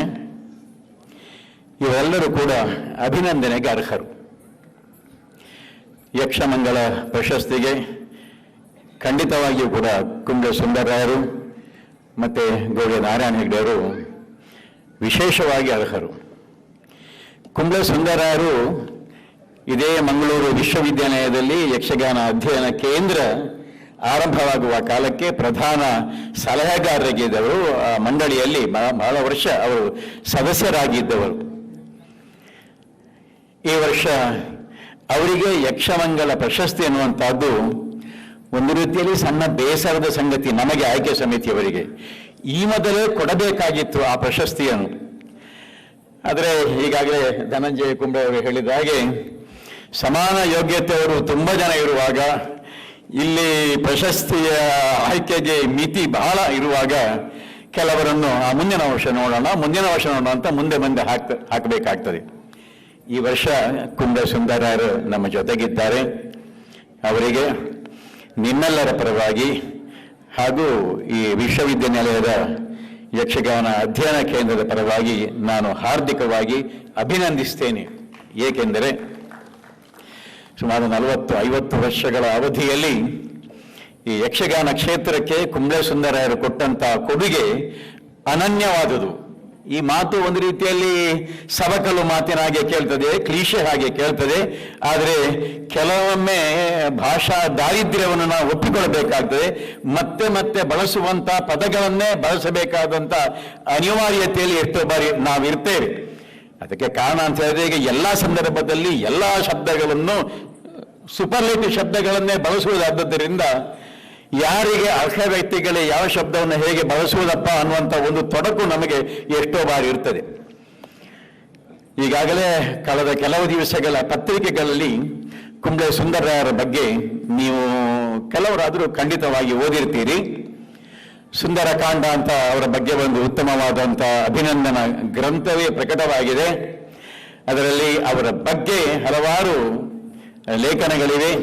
ಮತ್ತೆ ಅವರ ಆತ್ಮಕಥೆಯ ಸಂಗತಿಗಳು ಅಲ್ಲಿ ಬಿತ್ತರಗೊಂಡಿದೆ. ಕುಂಬ್ಳೆ ಸುಂದರರಾಯರು ಅಂತ ಹೇಳಿದ ಕೂಡಲೇ ಕೆಲವು ಪ್ರಸಂಗ ನೆನಪಾಗುತ್ತದೆ ನಮಗೆ, ಕೆಲವು ಪಾತ್ರ ನೆನಪಾಗುತ್ತದೆ. ಪಾತ್ರ ನೆನಪಾದವಾಗ ಕೆಲವೊಮ್ಮೊಮ್ಮೆ ತೊಡಕುವಾಗುತ್ತದೆ. ಈಗ ತಂಡದಲ್ಲಿ ನಮ್ಮ ಕೂಟದಲ್ಲಿ ಸುಂದರರಾಯರು ಇದ್ದಾರೆ ಅಂತ ಹೇಳಿದವಾಗ, ಇವತ್ತು ಸುಂದರರಾಯರಿಗೆ ಕೂಡುವುದಿಲ್ಲ ಅಂತ ನೀವೊಂದು ಭರತನ ಪಾತ್ರ ಹೇಳ್ತೀರೋ ಅಂತ ಹೇಳಿದರೆ, ಹೇಳ್ತೇ ಅಂತ ಹೇಳ್ಬೋದು, ಬೇರೆ ಬಿಡ್ತದೆ. ಆದರೆ ಒಮ್ಮೆಗೆ ಅವು ಏನರ್ಧ ಅಂದ್ರೆ ಕೆಲವೊಂದು ಪಾತ್ರಗಳಿಗೆ ಅವರೇ ಒಂದು ಚೌಕಟ್ಟು, ಒಂದು ರೂಪವನ್ನು ಕೊಟ್ಟು ಆ ಅಚ್ಚನ್ನು ಹಾಕಿ ಜನಮಾನದಲ್ಲಿ ಅದು ಗಟ್ಟಿಯಾಗಿ ನಿಲ್ಲುವ ಹಾಗೆ ಮಾಡಿದ್ದರಿಂದ ಸಾಮಾನ್ಯ ಪ್ರೇಕ್ಷಕರಿಗೆ ಅದು ಹಾಗೆ ಬರಬೇಕು, ಭರತ ನಿಮ್ಮದು ಚೆನ್ನಾಗಿದೆ, ಅದು ಅವರಾಗೆ ಆಗಲಿಲ್ಲ ಅನ್ನುವ ಈ ಬಗೆಯ ಪ್ರತಿಕ್ರಿಯೆ ಕೆಲವರಿಂದ ಬರ್ತದೆ. ಅಂದರೆ ಕುಂಬ್ಳೆ ಸುಂದರರಾಯರು ಚಿತ್ರಿಸಿರುವಂತಹ, ಅವರದ್ದೇ ಶೈಲಿಯಲ್ಲಿ ನಿರ್ಮಿಸಿರುವಂತಹ, ಅರ್ಥಗಾಯಿಕೆಯಲ್ಲಿ ಸೊಗಸನ್ನು ತುಂಬಿಸಿ ಚಿರಸ್ಥಾಯಿಯಾಗಿರುವಂತಹ ಹಲವಾರು ಪಾತ್ರಗಳಿವೆ. ಭೀಷ್ಮ ಪರ್ವದ ಭೀಷ್ಮ ಇರಬಹುದು, ಆಗಲೇ ಹೇಳಿದ ಹಾಗೆ ಭರತ ಇರಬಹುದು, ಅಲ್ಲ ರಾಮನ ಪಾತ್ರವೂ ಇರಬಹುದು, ಕರ್ಣಭೇದನದ ಕರ್ಣ ಇರಬಹುದು. ಇಷ್ಟು ಈ ಪೌರಾಣಿಕ ಪಾತ್ರಗಳು ಇಷ್ಟೇ ಅಲ್ಲ, ಯಾವುದೇ ಪ್ರಸಂಗವನ್ನು ಕೊಟ್ಟರು ಅವರಿಗೆ ಕೊಡಲ್ಪಟ್ಟಂತ ಪಾತ್ರವನ್ನು ಅತ್ಯಂತ ಸಮರ್ಥವಾಗಿ ಅವರದ್ದೇ ಆದಂತಹ ದೃಷ್ಟಿಕೋನದಲ್ಲಿ ಜನರ ಮುಂದೆ ಅವರು ಚಿತ್ರಿಸ್ತಾರೆ. ಏನಪ್ಪ ಅವರ ಪಾತ್ರ ಚಿತ್ರಣದಲ್ಲಿ ವೈಶಿಷ್ಟ್ಯ, ತಾಳಮದ್ದಲೆ ಅಂತಾದರೆ ಅದು ಅರ್ಥಗಾರಿಕೆಯ ಮಿತಿಯ ಒಳಗೆ ಪಾತ್ರ ಚಿತ್ರಿಸಲ್ಪಡ್ತದೆ. ಸುಂದರರಾಯರ ಅರ್ಥಗಾರಿಕೆಯಲ್ಲಿ ನಾವು ಅನುಭವಿಸುವ ಸುಖ, ಕಾಣುವ ವಿಶೇಷತೆ ಏನಂದ್ರೆ, ಕೇಳುವುದಕ್ಕೆ ಇಂಪಾದ ಸ್ವರ, ಆಮೇಲೆ ಅವರ ವಾಕ್ಯ ಸರಣಿಗಳು ಹೇಗಿರ್ತವೆ ಅಂತ ಹೇಳಿದ್ರೆ ಚಿಕ್ಕ ಚಿಕ್ಕ ಸುಂದರವಾದಂಥ ಸರಣಿಗಳು. ಮತ್ತೆ ಸುಂದರರಾಯರು ಮತ್ತೆ ಪ್ರಾಸ ಅದು ಅವಿನಾಭಾವ ಸಂಬಂಧದ ಒಂದು ಸಂಗತಿ. ಅದು ಅಂತ್ಯಪ್ರಾಸದಲ್ಲಿ ಅವರು ಕೆಲವೊಂದು ಪಾತ್ರಗಳನ್ನು ನಿರ್ಮಿಸಿದವಾಗ ಆ ನಂತರದ ಕಲಾವಿದರು, ಮುಖ್ಯವಾಗಿ ಹವ್ಯಾಸಿಗಳು, ಅವರ ಕ್ಯಾಸೆಟ್ ಸಿಗುತ್ತದೆ, ಹಾಗೇ ಅನುಕರಣೆ ಮಾಡುವುದಕ್ಕೆ ಪ್ರಯತ್ನಿಸ್ತಾರೆ. ಇವತ್ತಿಗೂ ಎಲ್ಲಿಯಾದರೂ ಸುದರ್ಶನ ಗರ್ವಭಂಗ, ಯಾವ ಇವತ್ತು ಬೆಳಿಗ್ಗೆ ಹೇಳಿದ್ರು, ಆ ಪ್ರಸಂಗ ಸುದರ್ಶನ ವಿಜಯ ಅಲ್ಲ ರೀ, ಆ ಪ್ರಸಂಗ ಸುದರ್ಶನ ವಿಜಯ ಅಲ್ಲ, ಅದು ಗರ್ವಭಂಗ ಅಂತ ಆಗಬೇಕು ಅಂತೇಳಿ. ಏನೇ ಇರಲಿ ಕಥೆ ಅದೇ. ಆ ಸುದರ್ಶನ ಗರ್ವಭಂಗದ ಪ್ರಸಂಗ ಆದರೆ ಆದಿಯಲ್ಲಿ, ಅಂದರೆ ನಮ್ಮಲ್ಲಿ ಈಗ ಎಡಿಟ್ ಮಾಡಿಕೊಂಡಂಥ ಕಥೆಯಲ್ಲಿ ಬರುವ ಆದಿ ಅದು. ಅಲ್ಲಿ ಲಕ್ಷ್ಮಿ, ಆಮೇಲೆ ವಿಷ್ಣು, ಆಮೇಲೆ ಸುದರ್ಶನ, ಈ ಮೂರೊಳಗೆ ನಡೆಯುವಂಥ ಆ ಒಂದು ಸಂವಾದದಲ್ಲಿ ಪ್ರಸಂಗದಲ್ಲಿಲ್ಲ, ಇವರೇ ಸಿದ್ಧಪಡಿಸಿದಂಥ ಒಂದು ಸಂವಾದ ಕೌಶಲ ಇದೆ. ಸುದರ್ಶನ ಒಂದು ಮಾತು ಹೇಳ್ತಾನೆ, ಲಕ್ಷ್ಮಿ ಕೇಳ್ತಾರೆ, ಅದು ಹೌದಾ ಸ್ವಾಮಿ, ಹೌದಾ ಅಂತ ಕೇಳುದು. ಅದಕ್ಕೆ ಇವರು ಪ್ರಾಸಬದ್ಧವಾದಂಥ ಉತ್ತರವನ್ನು ಕೊಟ್ಟಿದ್ದಾರೆ. ಅದು ಈಗ ಒಂದು ಹೇಗೆ ಸಿದ್ಧ ಮಾದರಿ ಆಗಿದೆ ಅಂತ ಹೇಳಿದ್ರೆ, ತೀರಾ ಇತ್ತೀಚೆಗೂ ನಾನು ಉಡುಪಿಯಲ್ಲಿ ಒಂದು ಪ್ರಯೋಗ, ಅದೇ ಪ್ರಸಂಗದ ಪ್ರಯೋಗವನ್ನು ನೋಡಿದವಾಗ ಸುಂದರರನ್ನು ನೆನಪಿಸುವುದಕ್ಕೆ ಪ್ರಯತ್ನ ಪಟ್ಟಿದ್ದಾರೆ, ಯಶಸ್ವಿಯಾಗಿ ಅಲ್ಲ. ಯಾಕೆಂದ್ರೆ ನಮಗೆ ಒಮ್ಮೆ ಇದು ಅಲ್ಲಿಂದೇ ತಂದದ್ದು, ಹಸಿ ಹಸಿ ತರುವುದು ತಪ್ಪೇನೂ ಅಲ್ಲ, ಹಸಿ ಹಸಿಯಾಗಿ ಹಾಗೆ ತಂದವಾಗ ಈ ಕಲಾವಿದರು ಅಂದ್ರೆ ಆ ಪಾತ್ರ ನಿರ್ವಹಿಸುವಂತ ಅಂದಿನ ಕಲಾವಿದರ ಕೊಡುಗೆ ಏನು ಅನ್ನುವಂಥ ಪ್ರಶ್ನೆ ಹುಟ್ಟುವುದಿಲ್ಲವೇ? ಹುಟ್ಲಿ. ಆದರೆ ಇವರು ಹಾಗಲ್ಲ, ಕೆಲವೊಂದು ಪಾತ್ರಗಳಿಗೆ ಮಾತಿನ ನಡೆ ಹೇಗಿರಬೇಕೆನ್ನುವುದಕ್ಕೆ ಒಂದು ಸಿದ್ಧ ಮಾದರಿಯನ್ನು ಒದಗಿಸಿದ್ದಾರೆ. ಮಾತಿನಲ್ಲಿ ಎಷ್ಟು ಅವರು ರಂಜಿಸುತ್ತಾರೆ ಅಂತ ಹೇಳಿದರೆ, ಕಳೆದ ಬಾರಿ ಇಲೆಕ್ಷನ್ಗೆ ನಿಂತಾವಾಗ ಅವರು ಮಾತಾಡುವ ಹೇಳ್ತಿದ್ರು, ಅಲ್ಲಿ ಸುರತ್ಕಲ್ ಬದಿಯಲ್ಲಿ ಇವರ ಕ್ಯಾಸೆಟ್ಗಳನ್ನೇ ಹಾಕಿ ಅಲ್ಲಿ ಪ್ರಚಾರ ಮಾಡಿದ್ದಂತೆ. ಆವಾಗ ಓಟ್ ಹಾಕುವವರು ಸಾಮಾನ್ಯವಾಗಿ ಅವರಿಂದ ನಿರೀಕ್ಷಿಸುವುದು ಇಲ್ಲ ಅಂತ ಅವರು ಖಾಸಗಿ ಹೇಳ್ತಿದ್ರು. ಅದು ಮೈಕಿನಲ್ಲಿ ಕೇಳ್ತಾ ಇಲ್ಲ, ಸುಂದರವಾದಂಥ ಪದಪುಂಜಗಳ ವಾಕ್ಯ ಸರಣಿಗಳೆಲ್ಲ ಆ ಮನುಷ್ಯ ಅಂತ ಹೇಳಿಕೊಂಡು ಎಲ್ಲರೂ ಓಟ್ ಇವರಿಗೆ ಹಾಕಿರಬೇಕು ಅಂತ ಹೇಳಿದ್ರಂತೆ. ಅವರ ಪ್ರಾಸಪ್ರಿಯತೆಗೆ ಅವರು ರಂಗಸ್ಥಳದ ಪಾತ್ರದ ಹೊರತಾಗಿ ಒಂದು ಮಾತು ಹೇಳುವುದುಂಟು. ಎಲೆಕ್ಷನ್ಗೆ ನಿಂತಾವಾಗ ಧರ್ಮಸ್ಥಳದಲ್ಲಿ ಹೇಳಿದ್ರಂತೆ, ಗೆದ್ದರೆ MLA, ಸೋತರ ನಿಮ್ಮಲ್ಲಿ ಅಂತ ಕಾವನರ ಮುಂದೆ ಹೇಳಿದ್ರಂತೆ ಅವರು. ಅಂದ್ರೆ ಎಲ್ಲಿ ಹೋದರೂ ಅವರಿಗೆ ಆ ಪ್ರಾಸದ ಛಾಯೆಯನ್ನು ತಾರದೆ ಮಾತನ್ನು ಮುಂದುವರಿಸುವುದಕ್ಕಾಗೋದಿಲ್ಲ. ಶೇಣಿ ಸಾಮಗ್ರ ಜೊತೆಯಲ್ಲಿ ವಾಗ್ಯುದ್ಧವನ್ನು ಮಾಡಿ ಚೆನ್ನಾಗಿ ಜಯಿಸಿ ಬಂದವರು, ತನ್ನ ಪ್ರತ್ಯೇಕತೆಯನ್ನು ಜನರಿಗೆ ತೋರಿಸಿಕೊಟ್ಟವರು. ಸುಮಾರು 30-40 ವರ್ಷಗಳ ಹಿಂದೆ ಇರಬೇಕು. ಸುರತ್ಕಲ್ ಮೇಳದಲ್ಲಿ ಆಟದೊಳಗಿನ ಆಟ ಅಂತ ಒಂದು ಪ್ರಸಂಗ ಇತ್ತು. ಹೆಸರಿಗೆ ಅನ್ವರ್ಥವಾಗಿ ಇವರು ಮನ್ಮಥನಾಗಿ ನಿತ್ರೆ, ನಾವು ಕಾವ್ಯಗಳಲ್ಲಿ ಮನ್ಮಥ ಹೇಗಿದ್ದ ಅಂತ ಎಲ್ಲ ಓದಿದ್ದೆವು, ಹಾಗೇ ಅವರು ಕಾಣ್ತಾ ಇದ್ರು. ಸುಂದರರಾಯರ ಒಂದು ಅನನ್ಯತೆ ವೇಷಗಾರಿಕೆ ಅಂತ ಹೇಳಿದ್ರೆ, ಅವರದ್ದೇ ಒಂದು ಕುಣಿತದ ಶೈಲಿ ಉಂಟು. ಈಗ ಯಕ್ಷಗಾನದ ಕುಣಿತದ ಶೈಲಿ ಅನ್ನೋದು ಪ್ರತ್ಯೇಕ ಜಿಜ್ಞಾಸೆಗೆ ನಾವು ಇಟ್ಟುಕೊಳ್ಳೋಣ. ನಮ್ಮ ಗೋಡೆ ನಾರಾಯಣ ಹೆಗಡೆಯವರು, ಅವ್ರ ಬಗ್ಗೆ ನಾನು ಮತ್ತೆ ಮಾತಾಡ್ತೇನೆ, ಒಂದು ವೇದಿಕೆಯಲ್ಲಿ ಒಂದು ಮಾತು ಹೇಳಿದ್ದರು, ಅದನ್ನು ನಾನು ಮರೆಯುವುದಿಲ್ಲ. ಯಕ್ಷಗಾನ ನಟ ಪ್ರಧಾನವಾದ ರಂಗಭೂಮಿ ಅನ್ನುವ ಮಾತನ್ನು ಅವರು ಬೆಂಗಳೂರಿನ ಹೇಳಿದ್ದಾರೆ. ಅವರಿಗೆ ನೆನಪುಂಟ ಎಲ್ಲೋ ಗೊತ್ತಿಲ್ಲ ನನಗೆ. ಅಂದ್ರೆ ನಾವೀಗ ಯಕ್ಷಗಾನ ಮೇಳಕ್ರಿಯೆ ಎಲ್ಲ ಸಾಂಘಿಕವಾದ ಪ್ರಯತ್ನದಲ್ಲಿ ಚೆನ್ನಾಗಿ ಮೂಡಿ ಬರಬೇಕಾದದ್ದು ಎನ್ನುವ ತಾತ್ವಿಕ ಸಿದ್ಧಾಂತದಲ್ಲಿ ಇದ್ದೇವೆ ಅನ್ನುವುದು ಒಂದು ವಿಷಯವಾದರೂ ಕೂಡ, ಉತ್ತರ ಕನ್ನಡದ ಹೆಚ್ಚಿನ ಮೇಳಗಳ ಆಟವನ್ನು ನೋಡುವಾಗ ಅವರು ಹೇಳಿದ್ದು ಸರಿ ಅಂತ ತೋರ್ತದೆ. ಅದು ನಟ ಪ್ರಧಾನವಾಗಿ ಒಬ್ಬೊಬ್ಬ ನಟನೆ ಅಥವಾ ಇಬ್ಬಿಬ್ಬರು ಮಾತ್ರ ಎದ್ದು ಕಾಣುವ ರೀತಿಯಲ್ಲಿ ಅಲ್ಲಿ ಕಥೆ ಪ್ರಕಟಗೊಳ್ತದೆ. ಸುಂದರರು ಹಾಗೆ ಅವರದ್ದೇ ಆದಂಥ ಒಂದು ನಟನೆಯ ಶೈಲಿಯನ್ನು ಅವರು ದೇಹಗತ ಮಾಡಿಕೊಂಡಿದ್ದಾರೆ. ಅವರು ನಿಲ್ಲುವ ಭಂಗಿ ಇರಬಹುದು, ಅವರು ಕುಣಿಯುವಾಗ ಅವರ ಹಸ್ತ ಚಲನೆ ಉಂಟಲ್ಲ, ಅದು ಸುಂದರರದ್ದೇ. ಸುಂದರರದ್ದೇ ಅಂತ ಯಾಕೆ ಅಂತ ಹೇಳಿದರೆ, ಎಷ್ಟೋ ಬಾರಿ ಇತರ ಕಲಾವಿದರು, ಕೆಲವು ಹಾಸ್ಯಗಾರರು ಕೂಡ ಅಣಕಿಸುವುದಕ್ಕೆ, ದುರುದ್ದೇಶದಿಂದಲ್ಲ ಅಣಕಿಸುವುದಕ್ಕೆ, ಅದನ್ನು ಬಹಳ ವಿನೋದ ಪ್ರವೃತ್ತಿಯಿಂದ ಸುಂದರರು ಸ್ವೀಕರಿಸಿದ್ದಾರೆ. ಅವರು ಹಾಗೆ ಕೆಲವರು ಕುಣಿತಾರೆ, ಒಂದು ಕೈ ಹಸ್ತಚಲನೆಯನ್ನು ಮಾಡಿ. ಇದರೊಂದಿಗೆ ಸುಂದರರಾಯರ ಅರ್ಥಗಾರಿಕೆಯಲ್ಲಿ ಒಂದು ವಿಶಿಷ್ಟವಾದಂಥ ಒಂದು ಇಂಟೊನೇಷನ್, ಒಂದು ಧ್ವನಿಯ ಏರಿಳಿತ ಉಂಟು. ಆ ಧ್ವನಿಯ ಏರಿಳಿತದಲ್ಲಿಯೇ ಕೆಲವರು ಅರ್ಥ ಹೇಳುವುದಕ್ಕೆ ಪ್ರಯತ್ನ ಪಟ್ಟಿದ್ದಾರೆ. ಅದನ್ನು ಕೇಳುವಾಗಲೇ ಗೊತ್ತಾಗುತ್ತದೆ, ಓ ಇದು ಸುಂದರರಾಯರ ಅರ್ಥ ಅಂತ ಹೇಳಿಕೊಂಡು. ಅಂದರೆ ಇತರರಿಗೆ ಅನುಕರಣೆ ಮಾಡುವುದಕ್ಕೆ ಬೇಕಾದಂತಹ ಕೆಲವು ವಿಶಿಷ್ಟ ಸಂಗತಿಗಳನ್ನು ರಂಗಭೂಮಿಯಲ್ಲಿ ಅವರ ಸ್ವಂತ ಕೊಡುಗೆಯಾಗಿ ಕೊಟ್ಟಿದ್ದಾರೆ. ಒಟ್ಟಾರೆಯಾಗಿ ಅವರ ಬಗೆ ಬಗೆಯ ಪಾತ್ರಗಳನ್ನೆಲ್ಲ ನೋಡಿದವಾಗ ಅವರ ಅರ್ಥಗಾರಿಕೆ ಎಷ್ಟು ಸೊಗಸೋ, ಭಾವಪೂರ್ಣವಾದಂತಹ ಪಾತ್ರ ಚಿತ್ರಣವೂ ಕೂಡ ಅಷ್ಟೇ ಸೊಗಸು. ಕುಣಿತದಲ್ಲಿಯೂ ಲೋಪವಿಲ್ಲದಂತೆ ಆ ಪಾತ್ರ ಇಷ್ಟು ಕುಣಿದು ಸಾಕು ಅನ್ನುವ ರೀತಿಯಲ್ಲಿ ಜನರಿಂದ ಸೈ ಎನಿಸಿಕೊಂಡು ಬಂದಂತ ಕುಂಬ್ಳೆ ಸುಂದರರಾಯರು ವೇಷಧಾರಿ, ಅರ್ಥಧಾರಿ ಮತ್ತೆ ಸಂಘಟಕನು ಹೌದು. ಸಂಸ್ಕಾರ ಭಾರತಿ ಇರಬಹುದು ಅಥವಾ ಇತರ ಯಾವುದೇ ಸಂಘ ಇರಬಹುದು, ಅದನ್ನೆಲ್ಲ ಸಂಘಟಕನಾಗಿ ಆಸಕ್ತಿಯನ್ನು ಅವರು ತೋರಿಸಿದವರು. ಯಕ್ಷಗಾನ ಕ್ಷೇತ್ರದ ಆಸಕ್ತರೆಲ್ಲರೂ ಮೆಚ್ಚಬೇಕಾದಂಥ, ಕೃತಜ್ಞತೆ ತೋರಿಸಬೇಕಾದಂಥ ಒಂದು ಸಂಗತಿ ಅಂತ ಹೇಳಿದ್ರೆ, ಸುಂದರರಾಯರು MLA ಆಗಿರುವ ಕಾಲಕ್ಕೆ, ಆಮೇಲೆ ಅಲ್ಲಿ ಬೆಂಗಳೂರಿನಲ್ಲಿರುವಾಗ ಇವರ ಅವಧಿಯಿಂದ, ಇವರ ಪ್ರಯತ್ನದಿಂದ ಯಕ್ಷಗಾನಕ್ಕೆ ಒಂದು ಪ್ರತ್ಯೇಕವಾದಂಥ ಅಕಾಡೆಮಿ ಸ್ಥಾಪನೆಯಾಯಿತು. ಟೀಚಿಂಗ್ ಪ್ರಾಬ್ಲಮ್ ಅಂತ ಹೇಳಿದ ಹಾಗೆ ಒಂದು ಹೊಸ ಈಗಾಗಲೇ ಇದ್ದ ಅಕಾಡೆಮಿಯಲ್ಲಿ, ಅವಾಗಿದ್ದದ್ದು ಕರ್ನಾಟಕ ಜಾನಪದ ಯಕ್ಷಗಾನ ಅಕಾಡೆಮಿ, ಅದನ್ನು ಆವಾಗಲೇ ಕೂಗಿತ್ತು, ಜಾನಪದದಿಂದ ಪ್ರತ್ಯೇಕಗೊಳಿಸುವುದಕ್ಕೊಂದು ಪ್ರತ್ಯೇಕವಾದಂಥ ಅಕಾಡೆಮಿ ಮಾಡಬೇಕು, ನಮ್ಮ ಯಕ್ಷಗಾನಕ್ಕೆ ಯಕ್ಷಗಾನ ಅಕಾಡೆಮಿ ಆಗಬೇಕು ಅಂತೇಳಿ ಯಕ್ಷಗಾನ ಅಕಾಡೆಮಿ ಅಂತ ಅವರು ಆರಂಭಿಸಿದರು. ಆ ಬೋರ್ಡು ನೋಡಿದ್ದೇನೆ ನಾನು ಅಕಾಡೆಮಿಯಲ್ಲಿ. ಆಮೇಲೆ ಅನ್ಯ ಕಾರಣಗಳಿಂದ ಅದು ಯಕ್ಷಗಾನ ಬಯಲಾಟ ಅಕಾಡೆಮಿ ಅಂತ, ಬಯಲಾಟ ಶಬ್ದವು ಅದಕ್ಕೆ ಸೇರಿಸಲ್ಪಟ್ಟಿತ್ತು. ಸೇರಿಸಲ್ಪಟ್ಟಂತ ಶಬ್ದವು ಈಗ ಪ್ರತ್ಯೇಕಗೊಂಡು ಇನ್ನೊಂದು ಅಕಾಡೆಮಿ ಆಗಿದೆ, ಅದು ಇನ್ನೊಂದೇ ಕಥೆ. ಏನಿದ್ದರೂ ಕೂಡ ಇವರ ಅವಧಿಯಲ್ಲಿ ಆರಂಭವಾದುದು. ಇವರು ಮೊದಲ ಅಧ್ಯಕ್ಷರು ಯಕ್ಷಗಾನ, ಕರ್ನಾಟಕ ಯಕ್ಷಗಾನ ಬಯಲಾಟ ಅಕಾಡೆಮಿಗೆ.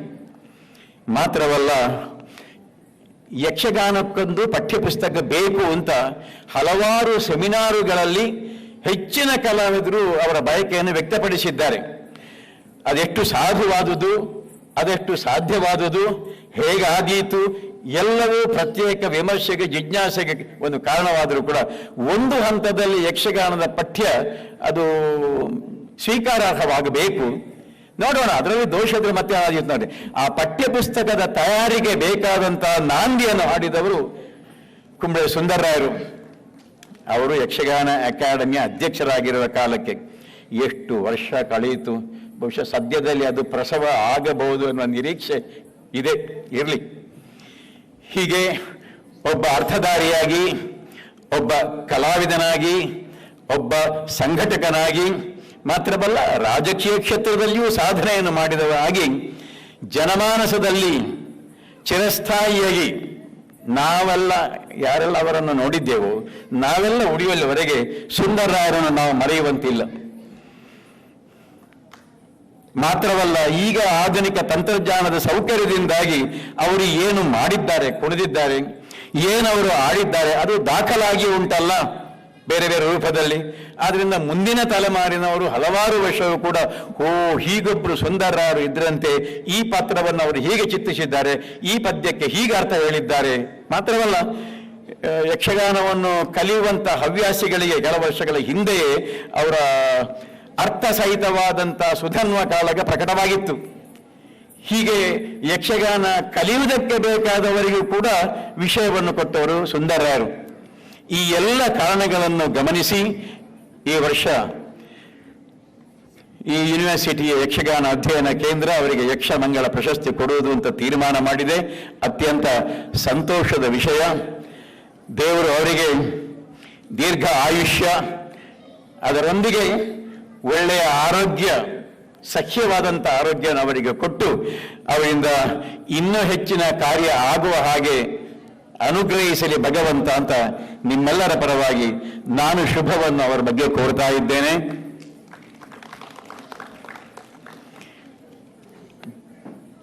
ಹೇಳಿದರೆ ತುಂಬ ಹೇಳಲಿಕ್ಕುಂಟು, ನನಗೆ ಸಮಯ ಮಿತಿ ಇರುವುದರಿಂದ ಅಷ್ಟಕ್ಕೆ ನಾನು ಸಂಕ್ಷಿಪ್ತಗೊಳಿಸಿದ್ದೇನೆ.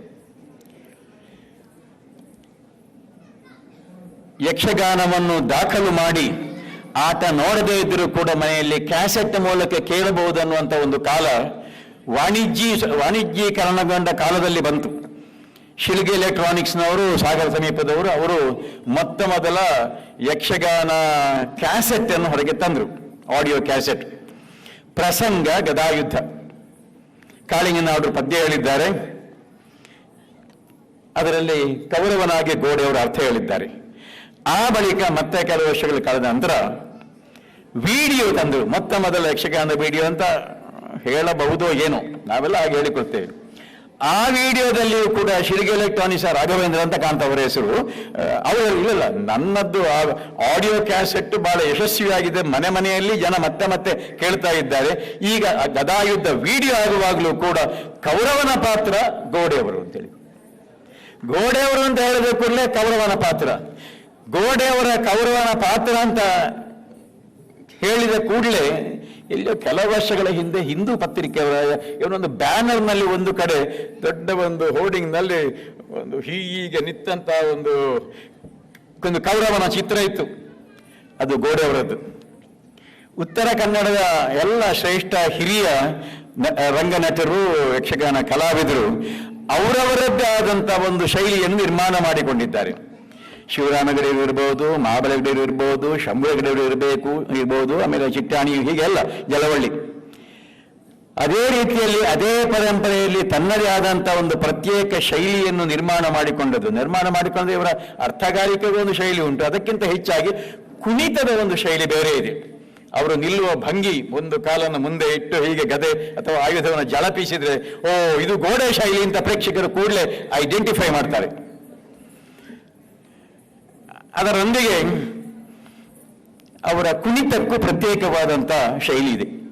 ಪ್ರತ್ಯೇಕವಾದ ಶೈಲಿ ಅಂತಂದರೆ ಸಾಮಾನ್ಯವಾದಂಥ ಸ್ಥೂಲ ಚೌಕಟ್ಟು ಯಕ್ಷಗಾನದ್ದಾದರೂ ಕೂಡ ಅಲ್ಲಲ್ಲಿ ಅವರು ಎರಡು ಕಾಲ ಎತ್ತಿ ಒಮ್ಮೆ ಚಿಗಿದು ಹಾರುವುದು ಉಂಟಲ್ಲ, ಅದು ರಾಮನ ಪಾತ್ರಕ್ಕೂ ಹಾಗೆ ಮಾಡ್ತಾರವರು. ಅಂದರೆ ಅವರು ಚಿತ್ರಿಸಿರುವಂಥ ಪಾತ್ರಗಳು ವೈಶಿಷ್ಟ್ಯಪೂರ್ಣವಾಗಿದೆ. ಲವಕುಶದ ರಾಮನು ಚೆನ್ನಾಗಿ ಮಾಡ್ತಾರವರು. ಕೆಲವು ವರ್ಷಗಳ ಹಿಂದೆ ಇಡಗುಂಜಿ ಮಹಾದಲ್ಲಿಂದ ಕಾಣ್ತೇವೆ ನನಗೆ, ಹೌದು, ಬ್ರಹ್ಮಕಪಾಲ ಆಗುವಾಗ ಇವರ ಬ್ರಹ್ಮ, ಅದಕ್ಕೊಂದು ಬೇರೆ ಆಕರ್ಷಣೆ. ಕೆರಮನೆ ಶಂಭು ಹೆಗಡೆಯವರು ಈಶ್ವರ ಮಾಡಿದರೆ ಇವರ ಬ್ರಹ್ಮ ಶಾರದೆಯರ ಸಂವಾದ ಕುಣಿತ ಅನ್ನುವಂಥದ್ದೇ ಪ್ರತ್ಯೇಕ ವಿಭಾಗವಾಗಿ ಜನಾಕರ್ಷಣೆಯ ಸಂಗತಿಯಾಗಿತ್ತು ಆ ಮೇಳದ ಪ್ರದರ್ಶನದಲ್ಲಿ. ಸಮಗ್ರ ಭೀಷ್ಮದಲ್ಲಿ ದೇವವ್ರತ ಮಾಡಿಕೊಂಡು, ಆವಾಗ ಅದು ಕೇದಗೆ ಮುಂದಿಲೆಯ ವೇಷ, ಇವರು ಪರಶುಧಾರಿ ಒಳಿತ ಚೌಷಷ್ಟಿ ವಿದ್ಯೆ ಅಂತ ಹೇಳಿಕೊಂಡು ಭಾಗವತರ ಪದ ಎತ್ತುವಾಗ ಒಂದು ಮಿಂಚಿನ ಮರಿ ಮೂಡಿ ಬಂದ ಹಾಗೆ ಒಮ್ಮೆ ರಂಗಸ್ಥಳಕ್ಕೆ ಪ್ರವೇಶ ಮಾಡಿದರೆ ಜನ ಇದೆಲ್ಲ ಕಳೆದಾಡೋಣ. ಕಾರ್ತವೀರ್ಯ ಮಾಡಿದ್ರು ಹಾಗೆ, ರಾವಣ ಮಾಡಿದರೆ ಶಂಭು ಹೆಗಡೆಯವರದ್ದು ಕಾರ್ತವೀರ್ಯ ಪಾತ್ರ, ಇವರ ರಾವಣ, ಎರಡೇ ಎದ್ದು ಕಾಣುವುದು ಅಲ್ಲ. ಅವರ ಎಡಿಟಿಂಗ್ನಲ್ಲಿ ಎರಡೇ ಪಾತ್ರ ಗಟ್ಟಿಯಾಗಿರುವುದು ಆ ಪ್ರಸಂಗದಲ್ಲಿ, ಆಮೇಲೆ ನೀರಾಟ ಇರ್ತದೆ, ಬಿಡೋಣ. ಹೀಗೆ ಅವರು ಕಡೆದು ನಿಲ್ಲಿಸಿದಂಥ ಪಾತ್ರಗಳಲ್ಲಿ ಅವರದ್ದೇ ಆದಂಥ ಛಾಪನ್ನು ಮೂಡಿಸಿದವರು ಗೋಡೆ ನಾರಾಯಣ ಹೆಗಡೆಯವರು. ಅವರದ್ದೇ ಅರ್ಥಗಾರಿಕೆ, ಅವರದ್ದೇ ಕುಣಿತದ ಶೈಲಿ, ಅಚ್ಚುಕಟ್ಟಾದಂಥ ವೇಷಗಾರಿಕೆ, ಆಮೇಲೆ ಕೆಲವೊಮ್ಮೆ ವಿನೀತ ಭಾವದಿಂದ ಕೆಲವು ಕೂಟದಲ್ಲಿ ಹೇಳ್ತಾರೆ, ಅಲ್ಲ ಆ ಪಾತ್ರ ನಾನು ಮಾಡೋದಿಲ್ಲ, ನೀವೇ ಮಾಡಿ ಅಂತ ಹೇಳಿಕೊಂಡು. ಅಂದರೆ ಇದು ಒಂದು ಗಮನಿಸಬೇಕಾದಂಥ ಸಂಗತಿ. ಯಾಕಂದರೆ ಕೆಲವು ಕಲಾವಿದರು ಆ ಪಾತ್ರಕ್ಕೆ ನಾನೇ ಆಗುದಿಲ್ವಾ, ನಾನು ಮಾಡ್ತೇನೆ ಆ ಪಾತ್ರ ಅಂತ ಹೇಳೋದಿದ್ರೆ, ಗೋಡೆಯವರು ಹಾಗಲ್ಲ. ಉಳಿದ ಕಲಾವಿದರನ್ನು ನೋಡಿ ಸ್ವಸ್ಥಾನ ಪರಿಜ್ಞಾನವನ್ನು ಹೊಂದಿದ ಸುಸಂಸ್ಕೃತನ ಹಾಗೆ, ಅಲ್ಲ ಆ ಪಾತ್ರವನ್ನು ನೀವೇ ಮಾಡಿ, ನಾನು ಇದನ್ನು ಮಾಡ್ತೇನೆ ಅನ್ನುವ ಒಂದು ಸಜ್ಜನ ಕಲಾವಿದ, ಒಬ್ಬ ಒಳ್ಳೆಯ ಮನುಷ್ಯ ಗೋಡೆ ನಾರಾಯಣ ಹೆಗಡೆಯವರು. ಈಗಾಗಲೇ ಕೆಲವೊಂದು ಸಮಾನ ವಿಷಯ ನಿಮ್ಗೆ ಗೊತ್ತಿರ್ತದೆ. ಸುಂದರಾರಿಗಾಗಲಿ ಗೋಡೆಯವರಿಗಾಗಲಿ ಈಗಾಗಲೇ ಸರ್ಕಾರದ ವತಿಯಿಂದ ಬೇರೆ ಬೇರೆ ಸಂಘ ಸಂಸ್ಥೆಗಳ ವತಿಯಿಂದ ಸಾಕಷ್ಟು ಪ್ರಶಸ್ತಿ ಗೌರವ ಸಂದಿದೆ. ಆದರೆ ಉತ್ತರ ಕನ್ನಡದ ಒಬ್ಬ ಕಲಾವಿದ ಈ ಹೊತ್ತು ಇಲ್ಲಿ ಮಂಗಳೂರು ವಿಶ್ವವಿದ್ಯಾನಿಲಯದ ಯಕ್ಷಗಾನ ಅಧ್ಯಯನ ಕೇಂದ್ರದಲ್ಲಿ ಯಕ್ಷಮಂಗಲ ಪ್ರಶಸ್ತಿಯನ್ನು ಪಡೆಯುತ್ತಿರುವುದು ಅವರಿಗೂ ಸಂತೋಷದ ಸಂಗತಿ, ಅದಕ್ಕಿಂತ ಹೆಚ್ಚು ನಮಗೂ ಅತ್ಯಂತ ಪ್ರಿಯವಾದಂತಹ ಸಂಗತಿ. ಒಬ್ಬ ಯೋಗ್ಯ ಕಲಾವಿದನ ಆಯ್ಕೆ ಆಗಿದೆ ಅಂತ ನಾನು ಮನಪೂರ್ವಕವಾಗಿ ನಂಬಿದ್ದೇನೆ. ಅವರಿಗೆ ಹಾರ್ದಿಕವಾದಂಥ ಅಭಿನಂದನೆಗಳು ನಿಮ್ಮೆಲ್ಲರ ಪರವಾಗಿ. ದೇವರು ಅವರಿಗೆ ಇನ್ನು ಚೆನ್ನಾಗಿ ರಂಗಸ್ಥಳದಲ್ಲಿ ಕುಣಿಯುವುದಕ್ಕೆ ಬೇಕಾದಂಥ ಸರ್ವ ತಾಕತ್ತುಗಳನ್ನು ಸಾಮರ್ಥ್ಯವನ್ನು ಕೊಡಲಿ ಅಂತ ನಾನು ಆಶಿಸ್ತೇನೆ. ಅವರು ಹೇಳಿದರು, ಅಲ್ಲ ನಾಳೆ ಆದರೆ ಬರ್ಲಿಕ್ಕೆ ಆಗೋದಿಲ್ಲ ಸಾಮಗ, ಯಾಕೆ ಅಲ್ಲ ನಾಳೆ ನನಗೊಂದು ವೇಷ ಮಾಡಲಿಕ್ಕುಂಟು ಅಂದರೆ 80 ವರ್ಷದ ಈ ಕಲಾವಿದ ಇವತ್ತಿಗೂ ವೇಷ ಮಾಡುವ ಸ್ಥಿತಿಯಲ್ಲಿ ಇದ್ದಾನೆ ಎನ್ನುವುದೇ ಯಕ್ಷಗಾನದ ಹೆಗ್ಗಳಿಕೆ ಮತ್ತು ಯಕ್ಷಗಾನ ಪ್ರೇಕ್ಷಕರ ಒಂದು ಸಂತೋಷದ ಧನ್ಯತೆಯ ಭಾವ. ನಮಸ್ಕಾರ ನಿಮಗೆ. ಇನ್ನು ಪುಸ್ತಕ ಪ್ರಶಸ್ತಿ, ಯಕ್ಷಗಾನ ಅಂಗೋಪಾಂಗ ಸಮತೋಲನ ವಿಚಾರ, ಯಕ್ಷಗಾನವನ್ನೇ ಕೇಂದ್ರ ವಿಷಯವಾಗಿರಿಸಿಕೊಂಡು ಪುಸ್ತಕದ ತುಂಬೆಲ್ಲ ಅದೇ ವಿಷಯದ ಬಗ್ಗೆ ಅಧ್ಯಯನವನ್ನು ಮಾಡಿ ಆ ರೀತಿಯ ಪುಸ್ತಕವನ್ನು ಪ್ರಕಟಿಸಿದಂಥ ಹಲವರು ವಿದ್ವಾಂಸರಿದ್ದಾರೆ, ನಮ್ಮ ಮುಂದೆ ಇದ್ದಾರೆ. ಮಾತ್ರವಲ್ಲ, ಯಕ್ಷಗಾನದ ಬಗ್ಗೆ ಬೇರೆ ಬೇರೆ ಸಂದರ್ಭಗಳಲ್ಲಿ ಪ್ರಕಟಿಸಿರುವಂಥ ಪ್ರಬಂಧ ರೂಪದಲ್ಲಿ ಬರೆದಿರುವಂಥ ಆ ಲೇಖನಗಳನ್ನು ಸಂಗ್ರಹಿಸಿ ಪ್ರಬಂಧಗಳ ಸಂಕಲನವಾಗಿ ಪ್ರಕಟಗೊಂಡಂಥ ತುಂಬ ಪುಸ್ತಕಗಳಿದ್ದಾವೆ. ಆ ರೀತಿಯಲ್ಲಿ ಯಕ್ಷಗಾನ ವಿಮರ್ಶಕ ಅಂತ ಗಣನೀಯವಾದ ಸಾಧನೆ ಮಾಡಿದವರು ನಮ್ಮಲ್ಲಿ ಹಲವರಿದ್ದಾರೆ. ಶ್ರೀಯುತ ಸಾಗರದ GS ಭಟ್ರು ಒಂದು ವಿಲಕ್ಷಣ ವ್ಯಕ್ತಿತ್ವವನ್ನು ಹೊಂದಿದವರು. ಅವರದ್ದೇ ಆದಂಥ ಚಿಂತನೆ, ಒಂದು ಮರ್ಜಿ ಉಂಟವರಲ್ಲಿ. ಒಂದು ವಿಷಯವನ್ನು ಆಳವಾಗಿ ಅಧ್ಯಯನ ಮಾಡುವಂತಹ ಛಲ ಉಂಟು, ಅದರ ಬಗ್ಗೆ ನಿಷ್ಠೆ ಉಂಟು. ಇಡುಗುಂಜಿ ಯಕ್ಷಗಾನ ಪರಂಪರೆಯ ಬಗ್ಗೆ ಒಂದು ಆರಾಧನಾ ಭಾವದ ಗೌರವ ಅವರಿಗುಂಟು. ಶಂಭವಿಡೋರ ಬಗ್ಗೆ, ಇಡುಗುಂಜಿ ಮೇಳದ ಬಗ್ಗೆ ಪ್ರತ್ಯೇಕವಾಗಿ ಪುಸ್ತಕವನ್ನು ಬರೆದು ಅದು ಸಂಶೋಧನಾ ಗ್ರಂಥವಾಗಿ ಅವರಿಗೆ ಅದರಿಂದ PhD ಸಿಕ್ಕಿದೆ. ಅವರು ಡಾಕ್ಟರ್ GS ಭಟ್ ಸಾಗರ. ಯಾಕಂದರೆ GS ಭಟ್ರು ಅಂತ ಮತ್ತೊಬ್ಬರಿದ್ದಾರೆ ಮೈಸೂರಿನಲ್ಲಿ. ಒಮ್ಮೊಮ್ಮೆ ಕೆಲವೊಮ್ಮೆ ಸಂದರ್ಭದಲ್ಲಿ ಗೊಂದಲ ಆದದ್ದುಂಟು ಅಂತ ಅವರು ಒಳಗಿಂದೊಳಗೆ ಕೆಲವು ರೋಚಕವಾದ ಕಥೆಯನ್ನು GS ಭಟ್ರು ಹೇಳ್ತಾರೆ. ಅದರಿಂದ ನಾನು ಡಾಕ್ಟರ್ GS ಭಟ್ ಸಾಗರ ಅಂತ ಒತ್ತಿ ಹೇಳ್ತಾ ಇದ್ದೇನೆ. ಅವರು ಕಾಂಚಿಧಾಮ ಅಂತ ಇನ್ನೊಂದು ಪುಸ್ತಕವನ್ನು ಪ್ರಕಟಿಸಿದ್ದಾರೆ. ಅದರಲ್ಲಿ ಯಕ್ಷಗಾನಕ್ಕೆ ಸಂಬಂಧಿಸಿರುವಂಥ ಯಕ್ಷಗಾನದ ಬೇರೆ ಬೇರೆ ಅಂಗಗಳ ಕುರಿತಾಗಿಯೂ ಕೂಡ ಬರೆದಿರುವಂಥ ಲೇಖನಗಳು ಇವೆ. ಅವರು ವ್ಯಕ್ತಪಡಿಸಿರುವಂತಹ ಅಭಿಪ್ರಾಯಗಳು ಎಷ್ಟೋ ಬಾರಿ ಇತರ ವಿಮರ್ಶಕರಿಗೆ ಸಮ್ಮತ ಅಲ್ಲದೆ ಹೋಗಬಹುದು. ಆದರೆ ಅವರು ಚಿಂತಿಸಿ ಹೇಳಿದ್ದಾರೆ, ಈ ಪುಸ್ತಕ ಸಮಗ್ರವಾಗಿ ಒಂದು ವಿಷಯವನ್ನು ಕೇಂದ್ರ ವಸ್ತುವಾಗಿ ಇರಿಸಿಕೊಂಡು ಬರೆದಂಥ ಪುಸ್ತಕ. ಯಕ್ಷಗಾನದ ಅಂಗೋಪಾಂಗ ಸಮತೋಲನ ವಿಚಾರ. ಇತ್ತೀಚಿನ ದಿನಗಳಲ್ಲಿ ಈ ಬಗ್ಗೆ ಯಕ್ಷಗಾನ ವಿಮರ್ಶಕರಲ್ಲಿ ತುಂಬ ಚರ್ಚೆ ನಡೀತಾ ಇದೆ. ನಿಮ್ಮ ಗಮನಕ್ಕೆ ಈಗಾಗಲೇ ಬಂದಿರುವ ಹಾಗೆ ಇದೆಲ್ಲ ವೈಭವದ ಕಾಲ. ಒಂದೊಂದೇ ಅಂಗವನ್ನು ಹಿಗ್ಗಿಸಿ ಅದನ್ನು ಪ್ರೊಜೆಕ್ಟ್ ಮಾಡುವಂಥ ಒಂದು ಕಾಲ. ಅದು ಯಕ್ಷಗಾನ ಗಾನ ವೈಭವ ಇರಬಹುದು, ಯಕ್ಷಗಾನ ನೃತ್ಯ ವೈಭವ ಇರಬಹುದು, ನಾಟ್ಯ ವೈಭವ ಇರಬಹುದು.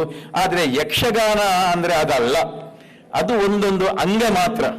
ಒಂದು ದೇಹದ ಅಂಗಗಳಿಗೆ ಪ್ರಪೋರ್ಷನೇಟ್ ಆದಂಥ ಒಂದು ಪ್ರಮಾಣಬದ್ಧತೆಯ ರೂಪ ಇದ್ದರೆ ಅದು ಚಂದ ಕಾಣ್ತದೆ. ಈ ದೇಹದ ಗಾತ್ರಕ್ಕಿಂತ ತಲೆಯ ಗಾತ್ರ ಹೆಚ್ಚಾಗಿ ಬಿಟ್ಟರೆ ಎಷ್ಟು ಆಭಾಸ ಕಾಣ್ತದೆ. ಅಥವಾ ನಮ್ಮ ಎಲ್ಲರ ನಿರೀಕ್ಷೆಯಂತೆ ಒಬ್ಬ ವ್ಯಕ್ತಿಗೆ ಎಷ್ಟು ಎತ್ತರ ಇರಬೇಕವ, ಅದಕ್ಕಿಂತ ಅತಿಯಾಗಿ ಎತ್ತರದವನಾಗಿ ಬಿಟ್ಟರೆ ಕಾಲು ಮಾತ್ರ ದೀರ್ಘ ಬೆಳೆದ್ರೆ ಅಥವಾ ಕೈ ಮಾತ್ರ ಬಹಳ ಉದ್ದವಾದರೆ, ಕೈಯನ್ನಷ್ಟೇ ನೋಡುವುದಲ್ಲ, ಅದೇನೋ ಹೆಲನ್ನದ್ದು ಮೂಗು ಮಾತ್ರ ಬಹಳ ಚೆನ್ನಾಗಿತ್ತು ಅಂತ ಹೇಳುವ ಕಡೆಯಲ್ಲಿ ಓದಿದೆ ನೆನಪು. ಮೂಗು ಮಾತ್ರ ಚೆನ್ನಾಗಿದ್ರೆ ಸಾಕ, ಇಡೀ ದೇಹ, ಅದೇ ಆರ್ಗ್ಯಾನಿಕ್ ಯುನಿಟಿ ಅಂತ ಏನೊಂದು ಕಾನ್ಸೆಪ್ಟ್ ಇದೆ. ಆ ದೃಷ್ಟಿಯಲ್ಲಿ ನಾವು ಯಕ್ಷಗಾನವನ್ನು ಕಾಣಬೇಡವೆ. ಆದ್ದರಿಂದ ಅದರಲ್ಲಿ ನೃತ್ಯ ಇದೆ, ಅದರಲ್ಲಿ ಸಂಗೀತ ಇದೆ, ಅದರಲ್ಲಿ ಅರ್ಥಗಾರಿಕೆ ಇದೆ, ಸಾತ್ವಿಕ ಅಭಿನಯ ಇದೆ, ಆಹಾರ್ಯ ಇದೆ. ಈ ಎಲ್ಲ ಅಂಗಗಳು ಉಪಾಂಗಗಳು ಸೇರಿ ಒಂದು ಬ್ಯಾಲೆನ್ಸ್ಡ್ ಪ್ರೊಡಕ್ಷನ್ ಆಗಿ ಯಕ್ಷಗಾನ ಬಂದಾವಾಗ ಅದು ನೋಡುವುದಕ್ಕೆ ಸರ್ವಾಂಗ ಸುಂದರವಾದಂಥ, ರುಚಿಕರವಾದಂಥ, ಕಣ್ಣಿಗೆ ನೋಡುವುದಕ್ಕೆ ಹಿತವಾದಂಥ ಯಕ್ಷಗಾನ ಆಗುತ್ತದೆ. ಹಾಗೆ ಯಕ್ಷಗಾನ ಇರಬೇಕು. ಅದರಲ್ಲಿ ನೃತ್ಯವೂ ಇದೆ, ನಾಟಕವೂ ಇದೆ, ಸಮ ಪ್ರಮಾಣದಲ್ಲಿ ಬೆರೆತಿರಬೇಕು. ಒಂದು harmonious blending of all these elements, ಅದು ಯಕ್ಷಗಾನ ಅಂತ ವಿಮರ್ಶಕರು ವಾದಿಸುತ್ತಾ ಬಂದಿದ್ದಾರೆ. ಆ ದಾರಿಯಲ್ಲಿಯೇ ಈ ಪುಸ್ತಕವನ್ನು ಅವರು ಬರೆದಿದ್ದಾರೆ. ಈ ಪುಸ್ತಕದ ವಿಶೇಷ ಅಂತ ಹೇಳಿದರೆ ಯಕ್ಷಗಾನದ ವಾಚಿಕ ಅಂಗ ಇರಬಹುದು, ಆಹಾರ್ಯ ಅಂಗ ಇರಬಹುದು, ನೃತ್ಯದ ಅಂಗ ಇರಬಹುದು, ಸಂಗೀತದ ಅಂಗ ಇರಬಹುದು. ಈ ಎಲ್ಲ ಅಂಗಗಳು ಹೇಗಿರಬೇಕು ಎನ್ನುವುದನ್ನು ಸೂಚಿಸುವುದರ ಜೊತೆಗೆ ಎಲ್ಲೆಲ್ಲಿ ವಿಕಾರಗಳು ಆಗಿವೆ, ಅವು ಎಂಥ ವಿಕಾರಗಳು, ಅವು ಏಕೆ ವಿಕಾರಗಳು, ಯಾಕೆ ಸಮತೋಲನವನ್ನು ಅವು ಕಾಪಿಟ್ಟುಕೊಳ್ಳುವುದಕ್ಕೆ ಸಾಧ್ಯವಾಗಿಲ್ಲ ಅನ್ನುವುದನ್ನು ಕೂಲಂಕಷವಾಗಿ ಅಧ್ಯಯನ ಮಾಡಿದ್ದಾರೆ. ಈ ಪುಸ್ತಕ ಓದ್ತಾ ಹೋದಾಗ ನನಗಾದಂಥ ಒಂದು ಆಶ್ಚರ್ಯದ ಸಂಗತಿ ಅಂತ ಹೇಳಿದರೆ, ಅವರ ಓದಿನ ವಿಸ್ತಾರ ಹರವು ಆಶ್ಚರ್ಯವನ್ನು ತಂದುಕೊಡ್ತದೆ. ಎಷ್ಟು ಕೊಟೇಶನ್ಸ್ ಇವೆ ಅಂದರೆ, ಈ ಪುಸ್ತಕವನ್ನು ಓದಿದರೆ ಯಕ್ಷಗಾನದ ಬಗ್ಗೆ ಯಾರೆಲ್ಲ ವಿಮರ್ಶೆ ಬರೆದಿದ್ದಾರೆ, ಯಕ್ಷಗಾನದ ಕುರಿತಾಗಿ ಏನೆಲ್ಲ ಗ್ರಂಥಗಳು ಪ್ರಕಟವಾಗಿವೆ, ಯಕ್ಷಗಾನದ ಲೇಖನಗಳು ಎಲ್ಲೆಲ್ಲ ಪ್ರಕಟವಾಗಿದೆ, ಅವುಗಳನ್ನೆಲ್ಲ ರೆಫರೆನ್ಸ್ ಆಗಿ ಇವರು ಕೊಡ್ತಾರೆ. ಕೊನೆಗೆ ಕೊಡೋದು ಮಾತ್ರವಲ್ಲ, ಮಧ್ಯದಲ್ಲಿ ಉದ್ಧರಿಸ್ತಾರೆ. ಇಂಥ ಪುಸ್ತಕದಲ್ಲಿ ಇಂಥ ಪುಟದಲ್ಲಿ ಈ ವಿಷಯವನ್ನು ರಾಘವನಮ್ಮೆಯವರು ಹೇಳಿದ್ದಾರೆ, ಪ್ರಭಾಕರ್ ಜೋಶಿ ಅವರು ಅಂತ ಹೇಳಿಕೊಂಡು ಹಲವಾರು ಕಡೆ ಅವರನ್ನು ಕೋಟ್ ಮಾಡಿದ್ದಾರೆ. ಮಾತ್ರವಲ್ಲ, ಹಾಸನಗೆಯವರು ಏನು ಹೇಳಿದ್ದಾರೆ ಅದನ್ನು ಕೋಟ್ ಮಾಡಿದ್ದಾರೆ. ಅಂದರೆ ಯಕ್ಷಗಾನ ಕ್ಷೇತ್ರದ ಬಗ್ಗೆ ಯಾರೆಲ್ಲ ಚಿಂತನೆ ಮಾಡಿ ಏನೆಲ್ಲ ಅಭಿಪ್ರಾಯವನ್ನು ವ್ಯಕ್ತಪಡಿಸಿದ್ದಾರೆ ಅದನ್ನೆಲ್ಲ ತನ್ನ ವಿಷಯ ಮಂಡನೆಗೆ, ತನ್ನ ವಾದಕ್ಕೆ ಆಧಾರವಾಗಿರಿಸಿಕೊಂಡು ಇವರ ನಿಲುಮೆಯನ್ನು ಪ್ರಕಟಪಡಿಸಿದ್ದಾರೆ. ಮಾತ್ರ ಅದನ್ನು ನೆನಪುಂಟವರಿಗೆ ಓದಿದ್ದು. ತುದಿಯರ್ ಕೃಷ್ಣ ಏನು ಹೇಳಿದ್ದಾರೆ, ಕುಕ್ಕೆಲ ಕೃಷ್ಣ ಭಟ್ರು ಆ ಪುಸ್ತಕದಲ್ಲಿ ಇಷ್ಟಪಟ್ಟದಲ್ಲಿ ಏನು ಹೇಳಿದ್ದಾರೆ ಅದನ್ನು ಅವರು ಇಲ್ಲಿ ದಾಖಲಿಸಿದ್ದಾರೆ. ಹೀಗೆ ಈ ಒಂದು ಗ್ರಂಥದಲ್ಲಿ ಯಕ್ಷಗಾನದ ವಿವಿಧ ಅಂಗಗಳಿಗೆ ಈ ಸಮತೋಲನ, ಈ ಬ್ಯಾಲೆನ್ಸ್ ಹೇಗೆ ಇರಬೇಕು ಅನ್ನುವುದನ್ನು ಹೇಳುವುದರ ಜೊತೆಗೆ ಅವರು ವಾಸ್ತವವಾದಿಯಾಗಿ ಯೋಚನೆ ಮಾಡಿದ್ದಾರೆ. ಕೆಲವು ಕಡೆ ಅವರು ಖಡಾಖಂಡಿತವಾದ ಮಾತನಾಡ್ತಾರೆ, ಇದು ಬ್ಯಾಲೆನ್ಸ್ ತಪ್ಪಿದೆ, ಇದು ಸರಿಯಲ್ಲ ಅಂತ. ಆದರೆ ಜೊತೆಯಲ್ಲಿಯೇ ಒಂದೆರಡು ಕಡೆ ಕುಂಟು ಪಂಕ್ತಿ ಹೇಳ್ತಾರೆ, ಬಹುಶಃ ಈ ಕಾಲಮಾನದಲ್ಲಿ ಆಗುವುದು ಅಗತ್ಯವೇನು ಅಂತ ಹೇಳ್ಕೊಂಡು ಅದಕ್ಕೂ ಒಂದು ರಿಯಾಯಿತಿ ಮಾರ್ಜಿನ್ ಅನ್ನು ಕೊಟ್ಟು ಯಕ್ಷಗಾನ ಆಗುತ್ತಿರುವಂತ ಬದಲಾವಣೆಗಳನ್ನು ತೀರಾ ಅವರು ನಿಷೇಧಿಸಿಲ್ಲ. ಕೆಲವೊಂದು ಸಂದರ್ಭದಲ್ಲಿ ಅಂದರೆ ವಾಸ್ತವವಾಗಿ ಆಗತಕ್ಕಂಥ ಬದಲಾವಣೆಗಳು ಏನು ಮಾಡೋಣ, ಅದರ ಬಗ್ಗೆ ವಿಷಾದ ಇದ್ರೂ ನುಸುಳಿ ಬರ್ತಾ ಉಂಟಲ್ಲ ಅನ್ನೋ ವೇದನೆಯಿಂದ ಅದನ್ನು ಕೆಲವು ಕಡೆ ದಾಖಲಿಸಿದ್ದಾರೆ. ಆದರೆ ಹೀಗೆ ಆಗಬಾರದು ಅಂತ ಸೂಚನೆ ಕೊಟ್ಟಿದ್ದಾರೆ. ಮತ್ತೆ ಸಮಗ್ರವಾಗಿ ಈ ಕಾಲದ ತುರ್ತಿನ ವಿಷಯವಾಗಿರುವಂಥ ಬ್ಯಾಲೆನ್ಸ್ಡ್ ಯಕ್ಷಗಾನ ಅಂದರೆ ಹೇಗಿರಬೇಕು ಅನ್ನುವ ಕಲ್ಪನೆ ನಮ್ಮ ಭಿತ್ತಿಯಲ್ಲಿ, ಚಿತ್ತಭಿತ್ತಿಯಲ್ಲಿ ಮೂಡುವುದಕ್ಕೆ ಬೇಕಾದಂಥ ಎಲ್ಲ ಸಂಗತಿಗಳು ಸಿಗುವುದು ಈ ಪುಸ್ತಕದಲ್ಲಿ. ಸಮಗ್ರವಾಗಿ ಅದನ್ನು ಅಂದರೆ ಒಂದು ಪುಸ್ತಕ ಇಡೀ ಆ ವಿಷಯಕ್ಕೆ ಮೀಸಲಾಗಿಟ್ಟಿದ್ದಾರೆ ಅವರು. ಇಲ್ಲಾಂದರೆ ಆಗ ಹೇಳಿದಾಗೆ ಮೊನ್ನೆ ಹೇಳಿದ್ರು ಅಲ್ಲ, ಅವರ ಕಾಂಚಿದ ಪುಸ್ತಕ ಇನ್ನೂ ಚೆನ್ನಾಗಿದ್ದಾಗೆ ಕಾಣ್ತದೆ ಅಂತ ಹೇಳಿದ್ರು. ಸರಿಯದು, ಅದರಲ್ಲಿಯೂ ಒಳ್ಳೆ ಥಾಟ್ ಪ್ರೊವೋಕಿಂಗ್ ಸಂಗತಿಗಳು ತುಂಬ ಇವೆ. ಆದರೆ ಇದು ಒಂದು ಕೇಂದ್ರ ಆಶೆ ನೀಡಿಸಿಕೊಂಡು ಬರೆಯಲ್ಪಟ್ಟಂತಹ ಪುಸ್ತಕ. ಇಂಥ ಕೃತಿ ಅವರಿಂದ ಇನ್ನೂ ಬರುವಾಗೆ ಆಗಲಿ, ಇನ್ನೂ ಆಳವಾದಂಥ ಅಧ್ಯಯನ ಅವರಿಂದ ಆಗಲಿ ಅಂತ ನಾನು ಆಶಿಸ್ತೇನೆ. ಒಂದು ಮಾತನ್ನು, ಅಧಿಕ ಪ್ರಸಂಗವೂ ಏನೋ ಗೊತ್ತಿಲ್ಲ, ನಾನು ಹೇಳಬೇಕು. ನಾನು ಆವಾಗ ಪ್ರಾಸಂಗಿಕವಾಗಿ ಅವರು ಒಳ್ಳೆ ಛಲವಾದಿ, ಹಠವಾದಿ, ಹಿಡಿದ ಕೆಲಸವನ್ನು ಮಾಡಿ ತೀರಿಸೋರು. ಅವರು ಬರೇ ವಿಮರ್ಶಕರಲ್ಲ, ಪ್ರಸಂಗ ಬರೆದಿದ್ದಾರೆ, ಕತೆ ಬರೆದಿದ್ದಾರೆ, ಕವನ ಬರೆದಿದ್ದಾರೆ, ಸಂಶೋಧನೆ ಮಾಡಿದ್ದಾರೆ, ಕಾದಂಬರಿಯೂ ಬರೆದಿದ್ದಾರೆ. ಅವರು ಇತ್ತೀಚಿನ ಕಾದಂಬರಿ ಅದು ಬಹಳ ರೋಚಕವಾದದ್ದು, ನಾನು ಓದಲಿಕ್ಕೆ ಆರಂಭ ಮಾಡಿದ್ದೆ ಅಂತ ಅವರಿಗೆ ಹೇಳಿದೆ ನಾನು. ಹೀಗೆ ಸಾಹಿತ್ಯದಲ್ಲಿ ಚೆನ್ನಾಗಿ ಅಧ್ಯಯನ ಮಾಡಿದವರು, ಸಾಹಿತ್ಯ ಕೃತಿಗಳನ್ನು ರಚಿಸಿದವರು. ಹಾಗಾಗಿ ಸಾಹಿತ್ಯ ಕೃತಿಯನ್ನು ರಚಿಸುವಾಗ ಬೇಕಾದಂಥ ಒಂದು ಬೌದ್ಧಿಕ ಶಿಸ್ತು ಏನಿದೆ, ದೃಷ್ಟಿಕೋನ ಇದೆ, ಆ ದೃಷ್ಟಿಕೋನದಿಂದ ಯಕ್ಷಗಾನವನ್ನು ಅಧ್ಯಯನ ಮಾಡಿದ್ದು ಕೂಡ ಅತ್ಯಂತ ಗಮನಾರ್ಹವಾದ ಸಂಗತಿ. ಕೆಲವು ವರ್ಷಗಳ ಹಿಂದೆ ಒಂದು ಅನಿರೀಕ್ಷಿತವಾದಂಥ ಆಘಾತದಲ್ಲಿ ತೀವ್ರ ಮೂಳೆ ಮುರಿತಕ್ಕೆ ಒಳಗಾದವರು. ಮಣಿಪಾಲ ಆಸ್ಪತ್ರೆಯಲ್ಲಿ ಕೆಲವು ವರ್ಷಗಳ ಹಿಂದೆ ಅವರು ಇದ್ದ ಸಂದರ್ಭದಲ್ಲಿ ಇನ್ನು ಬಹಳ ಕಷ್ಟ ಉಂಟು, ದೈಹಿಕವಾದಂಥ ವಿಕಾರವಾಗಿತ್ತು ಅವರಿಗೆ. ಈಗಲೂ ಕೈ ಸ್ವಲ್ಪ ಕಷ್ಟ ಇದೆ, ಅದು ಹೇಳೋದಕ್ಕೆ ತೊಂದರೆ ಇಲ್ಲಲ್ಲ. ನಮಗೆ ಆಶ್ಚರ್ಯವಾಯಿತು. ಅವರ ಮಗನಂತ ಕೇಳಿದೆ, ಈಗ ಹೇಗಿದ್ದಾರೆ? ಅಲ್ಲ, ಏನೋ ಒಂದು ಮಾನಸಿಕ ಅವರದ್ದು ಛಲ ಅಥವಾ ವಿಲ್ ಪವರ್ ಎಂಥದ್ದು ಅಂತ ಅರ್ಥ ಆಗೋದಿಲ್ಲ. ಈಗ ಫಿನಿಕ್ಸ್ನ ಹಾಗೆ ಪುನಃ ಚಿಗುರಿದ್ದಾರೆ. ಆಮೇಲೆ ಪುಸ್ತಕವನ್ನು ಬರೆದಿದ್ದಾರೆ, ಇತ್ತೀಚೆಗೆ ನಾವೆಲನ್ನು ಕೂಡ ಪ್ರಕಟಿಸಿದ್ದಾರೆ. ಅಂದರೆ ಯಕ್ಷಗಾನದ ಬಗ್ಗೆ ತೀವ್ರವಾದಂಥ ನಿಷ್ಠೆ, ತುಡಿತ ಇರುವುದರಿಂದ ಯಾವುದೇ ದೈಹಿಕವಾದಂಥ ಅನನುಕೂಲಗಳು ಆದರೂ ಕೂಡ ಅವುಗಳನ್ನೆಲ್ಲ ಬದಿಗಿರಿಸಿ ನಾನು ಮಾಡುವುದು ಅಂತ ಹೇಳಿ ಅವರು ಕಂಪ್ಯೂಟರ್ನ ಬಳಸಿಕೊಂಡು ಟೈಪ್ ಮಾಡ್ತಾ ಇದ್ದಾರೆ. ಎಡಗೈಲಿ ಬಲಕ್ಕೆ ಸ್ವಲ್ಪ ಕಟ್ಟಾಗುತ್ತಾರೆ. ಇಂಥ ಸಾಧಕರಿಗೆ ನಿಜವಾಗಿಯೂ ನಾವು ಅಭಿನಂದನೆಗಳನ್ನು ಮತ್ತೆ ಮತ್ತೆ ಸಲ್ಲಿಸಲೇಬೇಕು. ಆತ್ಮೀಯರೇ, ಈಗಾಗಲೇ ಧನಂಜಯ ಅವರು ಹೇಳಿದ ಹಾಗೆ ಮಂಗಳೂರು ವಿಶ್ವವಿದ್ಯಾಲಯದಲ್ಲಿ ಯಕ್ಷಗಾನ ಕೇಂದ್ರ ಆರಂಭವಾದ ಕಾಲದಿಂದಲೂ ನಾವು ಕೆಲವರು ಜೊತೆಗೇ ಇದ್ದೇವೆ. ನಾನು ಆದ್ದರಿಂದ ಯಕ್ಷಗಾನ ಅಧ್ಯಯನ ಕೇಂದ್ರದವರಿಗೆ, ಅದರ ಪದಾಧಿಕಾರಿಗಳಿಗೆ ಅತ್ಯಂತ ಋಣಿಯಾಗಿದ್ದೇನೆ. ಮತ್ತು ಆಗ ಹೇಳಿದಾಗೆ ಈ ವೇದಿಕೆ ನಾನು ಸಂತೋಷದಲ್ಲಿ ಹೇಳುವಂಥದ್ದು, ನನ್ನ ಶಿಷ್ಯೆಯೂ ಈಗ ಪ್ರಭಾರ ಕುಲಪತಿಗಳು ಆಗಿರುವವರೊಂದಿಗೆ ನಾನು ಹಂಚಿಕೊಳ್ಳುತ್ತಿರುವುದು ನನಗೆ ಇನ್ನೊಂದು ಧನ್ಯತೆ ಭಾವ. ಅದಕ್ಕಾಗಿ ನಾನು ಅವರಿಗೂ ನನ್ನ ಕೃತಜ್ಞತೆಯನ್ನು ಹೇಳಿ, ನನ್ನ ಮಾತನ್ನುಗಳನ್ನು ನೀವು ಕೇಳಿದ್ದಕ್ಕಾಗಿ ನಿಮಗೂ ನಾನು ವಂದಿಸಿ ವಿರಮಿಸ್ತೇನೆ. ನಮಸ್ಕಾರ. ಪುರಸ್ಕೃತರ ಬಹುಮುಖಿ ವ್ಯಕ್ತಿತ್ವವನ್ನು ಬಹಳ ಸಮರ್ಥವಾಗಿ ವಿಭಿನ್ನ ನೆಲೆಗಳಲ್ಲಿ ಕಟ್ಟಿಕೊಟ್ಟಂತಹ ಹಿರಿಯರಾದ ಪ್ರೊಫೆಸರ್ ಎಂ ಎಲ್ ಸಾಮಗ ಅವರಿಗೆ ಅತ್ಯಂತ ಗೌರವದಿಂದ ಕೃತಜ್ಞತೆಗಳನ್ನು ಸಲ್ಲಿಸ್ತಾ ಇದ್ದೇನೆ. ಈಗ ಪ್ರಶಸ್ತಿ ಪ್ರದಾನ ಸಮಾರಂಭ. ಮಾನ್ಯ ಪ್ರಭಾರ ಕುಲಪತಿಗಳಾದಂತಹ ಪ್ರೊಫೆಸರ್ ಕಿಶೋರಿ ನಾಯಕ್ ಅವರು ಈ ಪ್ರದಾನವನ್ನು ನೆರವೇರಿಸಿಕೊಡಬೇಕು ಅಂತ ನಾನು ವಿನಂತಿಸ್ತಾ ಇದ್ದೇನೆ. ಜೊತೆಗೆ ಎಲ್ಲ ಅತಿಥಿ ಗಣ್ಯರು ಕೂಡ ಅದರಲ್ಲಿ ಭಾಗವಹಿಸಬೇಕು ಅಂತ ವಿನಂತಿಸ್ತಾ ಇದ್ದೇನೆ. ಮೊದಲಿಗೆ ತೆಂಕುತಿಟ್ಟಿನ ಅಗ್ರಮಾನ್ಯ ಕಲಾವಿದರಾದಂತಹ ಶ್ರೀ ಕುಂಬ್ಳೆ ಸುಂದರ್ರಾವ್ ಅವರು ಯಕ್ಷಮಂಗಳ ಪ್ರಶಸ್ತಿಗೆ ಭಾಜನರಾಗಿದ್ದಾರೆ. ವೃತ್ತಿ ಕಲಾವಿದರಾಗಿ ಮತ್ತು ತಾಳಮದ್ದಲೆಯ ಅರ್ಥಧಾರಿಗಳಾಗಿಯೂ ಕೂಡ ರಂಗದಲ್ಲಿ ಮಿಂಚಿದಂತಹ ವ್ಯಕ್ತಿತ್ವ. ಯಕ್ಷಗಾನ ಬಯಲಾಟಿಯ ಅಕಾಡೆಮಿಯ ಅಧ್ಯಕ್ಷರಾಗಿ ಮಾತ್ರ ಅಲ್ಲ, ಶಾಸಕರಾಗಿಯೂ ಕೂಡ ಹಲವು ಅಭಿವೃದ್ಧಿಪರ ಕೆಲಸಗಳಲ್ಲಿ ಅವರು ಜನರ ಮೆಚ್ಚುಗೆಯನ್ನ ಪಡೆದಂಥವರು. ಇದೀಗ ಸನ್ಮಾನ್ಯ ಕುಂಬ್ಳೆ ಸುಂದರ್ರಾವ್ ಅವರು ಸನ್ಮಾನ ಪೀಠವನ್ನು ಅಲಂಕರಿಸಬೇಕೆಂದು ನಾನು ಅವರನ್ನು ಅತ್ಯಂತ ಗೌರವದಿಂದ ವಿನಂತಿಸ್ತಾ ಇದ್ದೇನೆ. ಕುಂಬ್ಳೆ ಸುಂದರ್ರಾವ್ ಅವರ ಪ್ರಶಸ್ತಿ ಪತ್ರವನ್ನು ವಾಚಿಸಲಿರುವವರು SVP ಕನ್ನಡ ಅಧ್ಯಯನ ಸಂಸ್ಥೆಯ ಸಂಶೋಧನಾ ವಿದ್ಯಾರ್ಥಿ ಶ್ರೀ ನಮಿರಾಜ್ ಅವರು. ನೆರೆದಿರುವ ಸಭಾಸದರೇ ಹಾಗೂ ಅತಿಥಿ ಗಣ್ಯರೇ, ಮಂಗಳೂರು ವಿಶ್ವವಿದ್ಯಾನಿಲಯ ಡಾಕ್ಟರ್ ದಯಾನಂದ ಪೈ ಮತ್ತು ಪಿ ಸತೀಶ್ ಪೈ ಯಕ್ಷಗಾನ ಅಧ್ಯಯನ ಕೇಂದ್ರ ಯಕ್ಷಮಂಗಳ ಪ್ರಶಸ್ತಿ 2018. ಗೌರವಾನ್ವಿತ ಶ್ರೀ ಕುಂಬ್ಳೆ ಸುಂದರ್ರಾವ್ ಅವರಿಗೆ ಯಕ್ಷಮಂಗಳ ಪ್ರಶಸ್ತಿ ಗೌರವ. ಭಾವಶೀಲ, ಪ್ರಾಸಲೋಲ, ವಚೋವಿಲಾಸಿ ಎಂಬ ಹೆಗ್ಗಳಿಕೆಗೆ ಪಾತ್ರರಾದ ಶ್ರೀ ಕುಂಬ್ಳೆ ಸುಂದರ್ರಾವ್ ಇವರು ತೆಂಕುತಿಟ್ಟು ಯಕ್ಷಗಾನ ಕ್ಷೇತ್ರದಲ್ಲಿ ಅಗ್ರಪಂಕ್ತಿಯ ಹಿರಿಯ ಕಲಾವಿದರು. ಕಾಸರಗೋಡಿನ ಕುಂಬಳೆಯ ಮಲಯಾಳ ಮಾತೃಭಾಷೆಯ ಕುಟುಂಬದಿಂದ ಬಂದವರು.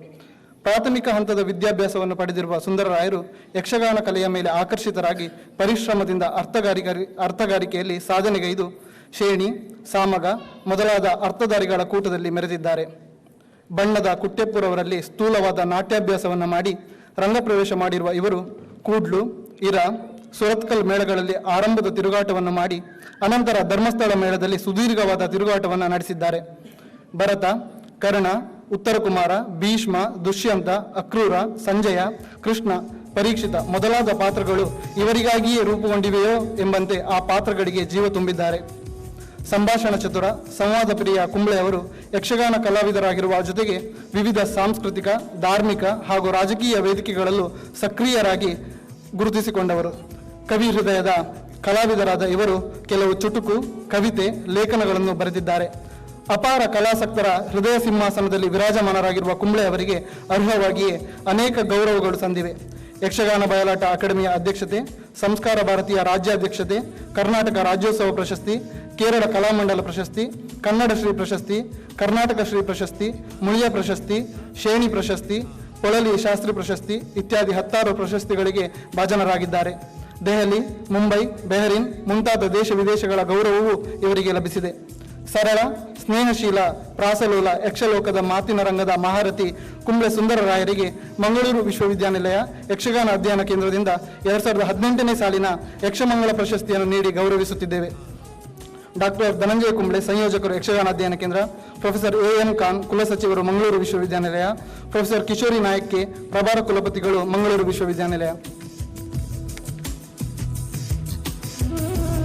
ಯಕ್ಷಮಂಗಳ ಪ್ರಶಸ್ತಿಯು ಕರಾವಳಿಯ ಕಂಪಿನ ಮಲ್ಲಿಗೆಯ ಹಾರ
ಇದೀಗ ಇನ್ನೋರ್ವ ಪ್ರಶಸ್ತಿ ಪುರಸ್ಕೃತರು ಗೋಡೆ ನಾರಾಯಣ ಹೆಗಡೆ ಅವರು ಸನ್ಮಾನ ಪೀಠವನ್ನು ಅಲಂಕರಿಸಬೇಕೆಂದು ನಾನು ಅವರನ್ನು ಅತ್ಯಂತ ಗೌರವದಿಂದ ವಿನಂತಿಸ್ತಾ ಇದ್ದೇನೆ. ಬಡಗುತಿಟ್ಟು ಯಕ್ಷಗಾನದ ಅಪ್ರತಿಮ ಕಲಾ ಸಾಧಕರಾಗಿ ಮೆರೆದವರು ಗೋಡೆ ನಾರಾಯಣ ಹೆಗಡೆ ಅವರು.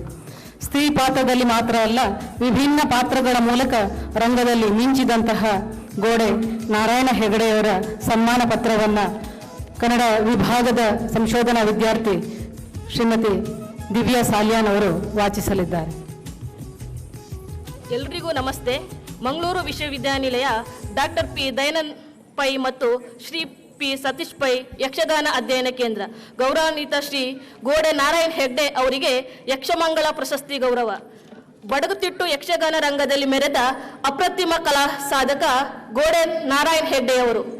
ರಸಾತ್ಮಕ ವಾಗ್ಮಿತೆ, ಪಾತ್ರಗಳ ನಾಡಿಮಿಡಿತವನ್ನು ಅರಿತ ಗರಿಷ್ಠ ಮಟ್ಟದ ಕಲಾ ಅಭಿವ್ಯಕ್ತಿಯನ್ನು ಮೈಗೂಡಿಸಿಕೊಂಡ ಇವರು ಮೂಲತಃ ಉತ್ತರ ಕನ್ನಡ ಜಿಲ್ಲೆಯ ಸಿದ್ದಾಪುರದವರು.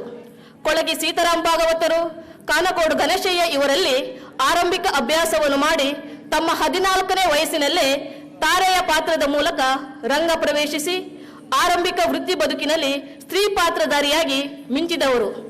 ಇವರ ದಮಯಂತಿ, ಸೈರೇಂದ್ರಿ, ದಾಕ್ಷಾಯಿನಿ, ಪ್ರಭಾವತಿ ಪಾತ್ರಗಳು ಜನಮನ ರಂಜಿಸಿವೆ. ಗದಾ ಯುದ್ಧದ ಕೌರವ ಇವರಿಗೆ ಅಪಾರ ಜನಪ್ರಿಯತೆ ತಂದುಕೊಟ್ಟ ಪಾತ್ರ. ಇವರ ರಾವಣ, ಋತುಪರ್ಣ, ಬ್ರಹ್ಮ, ಲಕ್ಷ್ಮಣ, ಅರ್ಜುನ, ಸಾಳ್ವ, ಜಾಂಬವ, ಕಾರ್ತವೀರ್ಯ, ಕೀಚಕ, ಸುತನ್ವ ಪಾತ್ರಗಳು ಯಕ್ಷ ಪ್ರೇಕ್ಷಕರ ಮನದಾಳದಲ್ಲಿ ಸ್ಥಾಯಿಯಾಗಿ ನಿಂತವುಗಳು. ಇಡಗುಂಜಿ, ಅಮೃತೇಶ್ವರಿ, ಮುಲ್ಕಿ, ಪೆರಟೂರು, ಪಂಚಲಿಂಗ, ಶಿರಸಿ ಮಾರಿಕಾಂಬ ಮೇಳಗಳಲ್ಲಿ ಸುದೀರ್ಘ ಕಾಲ ಸೇವೆ ಸಲ್ಲಿಸಿದ ಗೋಡೆಯವರ ಕಲಾಕೃಷಿಗೆ ಪ್ರಸ್ತುತ ಸುವರ್ಣ ಸಂಭ್ರಮ. ಪರಂಪರೆಯ ಕುಣಿತ ಅಭಿನಯಗಳಿಗೆ ಹೊಸ ಮೆರುಗು ತಂದಿಟ್ಟ ಗೋಡೆಯವರಿಗೆ ಕರ್ನಾಟಕ ರಾಜ್ಯೋತ್ಸವ ಪ್ರಶಸ್ತಿ, ಕರ್ನಾಟಕ ಜಾನಪದ ಯಕ್ಷಗಾನ ಅಕಾಡೆಮಿ ಪ್ರಶಸ್ತಿ, ರಾಮವಿಠಲ ಪ್ರಶಸ್ತಿ, ಅಖಿಲ ಹವ್ಯಕ ಮಹಾಸಭಾ ಸನ್ಮಾನ, ಸಿದ್ದಾಪುರ ಸಾಹಿತ್ಯ ಸಮ್ಮೇಳನದ ಗೌರವ, ಕಲಾ ಗಂಗೋತ್ರಿ ಗೌರವ, ಉಡುಪಿ ಯಕ್ಷಗಾನ ಕಲಾರಂಗದ ದಶಾವತಾರಿ ಮಾರ್ವಿ ಹೆಬ್ಬಾರ್ ಪ್ರಶಸ್ತಿ ಸೇರಿದಂತೆ ಹಲವು ಪುರಸ್ಕಾರಗಳು ಸಂದಿವೆ. ಗೋಡೆ ಗಾರುಡಿ ಅಭಿಮಾನಿಗಳು ಇವರಿಗೆ ಸಮರ್ಪಿಸಿದ ಅಭಿನಂದನಾ ಗ್ರಂಥ. ಬಡಗುತಿಟ್ಟಿನ ನಾಯಕ ಪ್ರತಿನಾಯಕ ಪಾತ್ರಗಳಿಗೆ ಜೀವ ತುಂಬಿ ರಂಗದಲ್ಲಿ ಮೆರೆದ ಗೋಡೆ ನಾರಾಯಣ್ ಹೆಗ್ಡೆ ಇವರಿಗೆ ಮಂಗಳೂರು ವಿಶ್ವವಿದ್ಯಾನಿಲಯದ ಯಕ್ಷಗಾನ ಅಧ್ಯಯನ ಕೇಂದ್ರದಿಂದ 2018ನೇ ಸಾಲಿನ ಯಕ್ಷಮಂಗಲ ಪ್ರಶಸ್ತಿಯನ್ನು ನೀಡಿ ಗೌರವಿಸುತ್ತಿದ್ದೇವೆ. ಪ್ರೊಫೆಸರ್ ಕಿಶೋರಿ ನಾಯಕ್, ಪ್ರಭಾರ ಕುಲಪತಿಗಳು, ಮಂಗಳೂರು ವಿಶ್ವವಿದ್ಯಾನಿಲಯ, ಪ್ರೊಫೆಸರ್ ಎ.ಎಂ. ಖಾನ್, ಕುಲಸಚಿವರು, ಮಂಗಳೂರು ವಿಶ್ವವಿದ್ಯಾನಿಲಯ, ಡಾಕ್ಟರ್ ಧನಂಜಯ್ ಕುಂಬ್ಳೆ, ಸಂಯೋಜಕರು, ಯಕ್ಷಗಾನ ಅಧ್ಯಯನ ಕೇಂದ್ರ. ಅಭಿನಂದನೆಗಳು ಸರ್.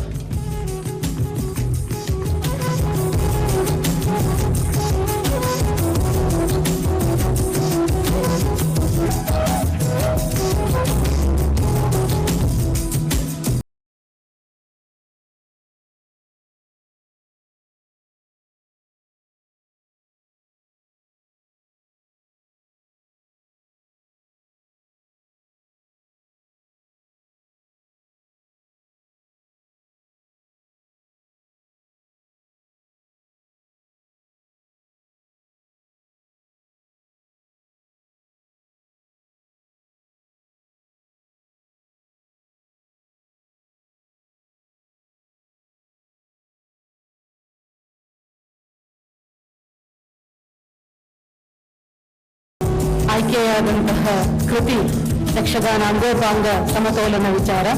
ಈ ಕೃತಿಯನ್ನ ಬರೆದಂಥವರು ಪ್ರೊಫೆಸರ್ ಜಿ.ಎಸ್. ಭಟ್ಟ ಸಾಗರ ಅವರು ಸನ್ಮಾನ ಪೀಠವನ್ನು ಅಲಂಕರಿಸಬೇಕೆಂದು ನಾನು ಅವರನ್ನ ಗೌರವದಿಂದ ವಿನಂತಿಸ್ತಾ ಇದ್ದೇನೆ.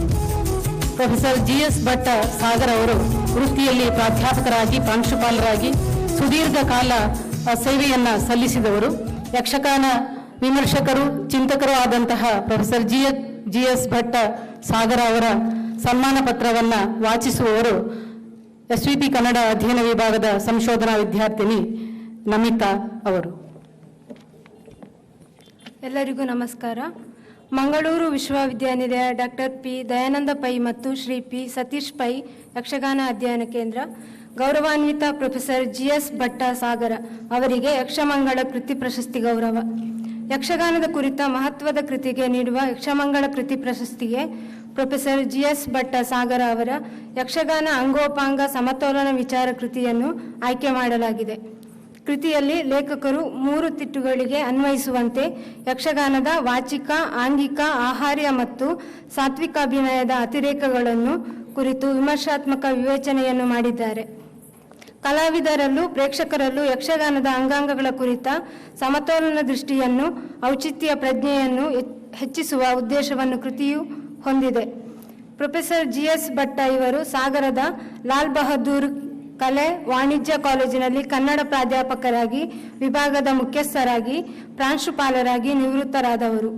ಯಕ್ಷಗಾನಕ್ಕೆ ಸಂಬಂಧಿಸಿ ಕೆರೆಮನೆ ಶಂಭು ಹೆಗಡೆ ಅಧ್ಯಯನ, ಕೆರೆಮನೆ ಶಿವರಾಮ ಹೆಗಡೆಯವರ ನೆನಪಿನ ರಂಗಸ್ಥಳ, ಕೆರೆಮನೆ ಶಿವರಾಮ ಹೆಗಡೆ ಜೀವನ ಚರಿತ್ರೆ, ರಾಜ ಆದಿಪಾಶ ಕೃತಿಗಳನ್ನು, ಅನಾಮಿಕೆ, ಬೆಪ್ಪುತಕಡಿ ಮೊದಲಾದ ಸೃಜನಶೀಲ ಕೃತಿಗಳನ್ನು ರಚಿಸಿದ್ದಾರೆ. ಹಲವು ಯಕ್ಷಗಾನ ಗೋಷ್ಠಿ ಶಿಬಿರಗಳಲ್ಲಿ ಪ್ರಬಂಧ ಮಂಡನೆ ಮಾಡಿದ್ದಾರೆ. ಇವರ ಯಕ್ಷಗಾನ ಅಧ್ಯಯನವನ್ನು ಪರಿಗಣಿಸಿ ಯಕ್ಷಗಾನ ಅಂಗೋಪಾಂಗ ಸಮತೋಲನ ವಿಚಾರ ಕೃತಿಗೆ ಮಂಗಳೂರು ವಿಶ್ವವಿದ್ಯಾನಿಲಯದ ಯಕ್ಷಗಾನ ಅಧ್ಯಯನ ಕೇಂದ್ರದಿಂದ 2018ನೇ ಸಾಲಿನ ಯಕ್ಷಮಂಗಳ ಕೃತಿ ಪ್ರಶಸ್ತಿಯನ್ನು ನೀಡಿ ಗೌರವಿಸುತ್ತಿದ್ದೇವೆ. ಪ್ರೊಫೆಸರ್ ಕಿಶೋರಿ ನಾಯಕ್ ಕೆ, ಪ್ರಭಾರ ಕುಲಪತಿಗಳು, ಮಂಗಳೂರು ವಿಶ್ವವಿದ್ಯಾನಿಲಯ. ಪ್ರೊಫೆಸರ್ AM ಖಾನ್, ಕುಲಸಚಿವರು, ಮಂಗಳೂರು ವಿಶ್ವವಿದ್ಯಾನಿಲಯ. ಡಾಕ್ಟರ್ ಧನಂಜಯ ಕುಂಬ್ಳೆ, ಸಂಯೋಜಕರು, ಯಕ್ಷಗಾನ ಅಧ್ಯಯನ ಕೇಂದ್ರ. ಅಭಿನಂದನೆಗಳು ಸರ್.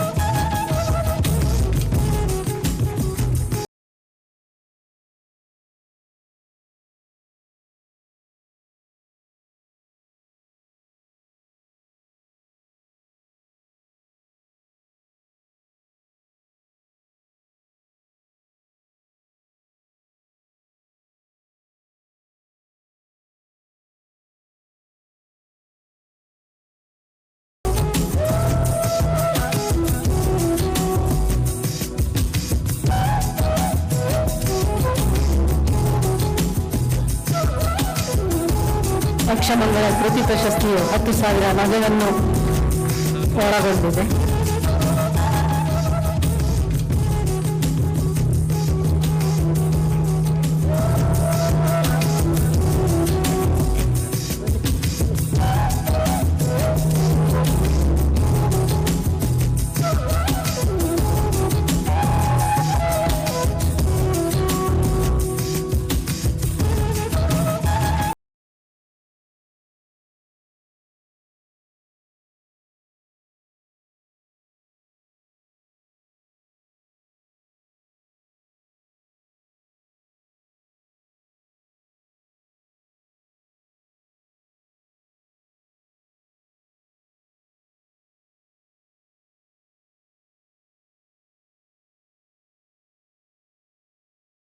ಪರವಾಗಿ ಹಿರಿಯರಾದಂತಹ ಶ್ರೀ ಕುಂಬ್ಳೆ ಸುಂದರ್ರಾವ್ ಅವರಿಂದ ಮನದಾಳದ ಮಾತುಗಳು.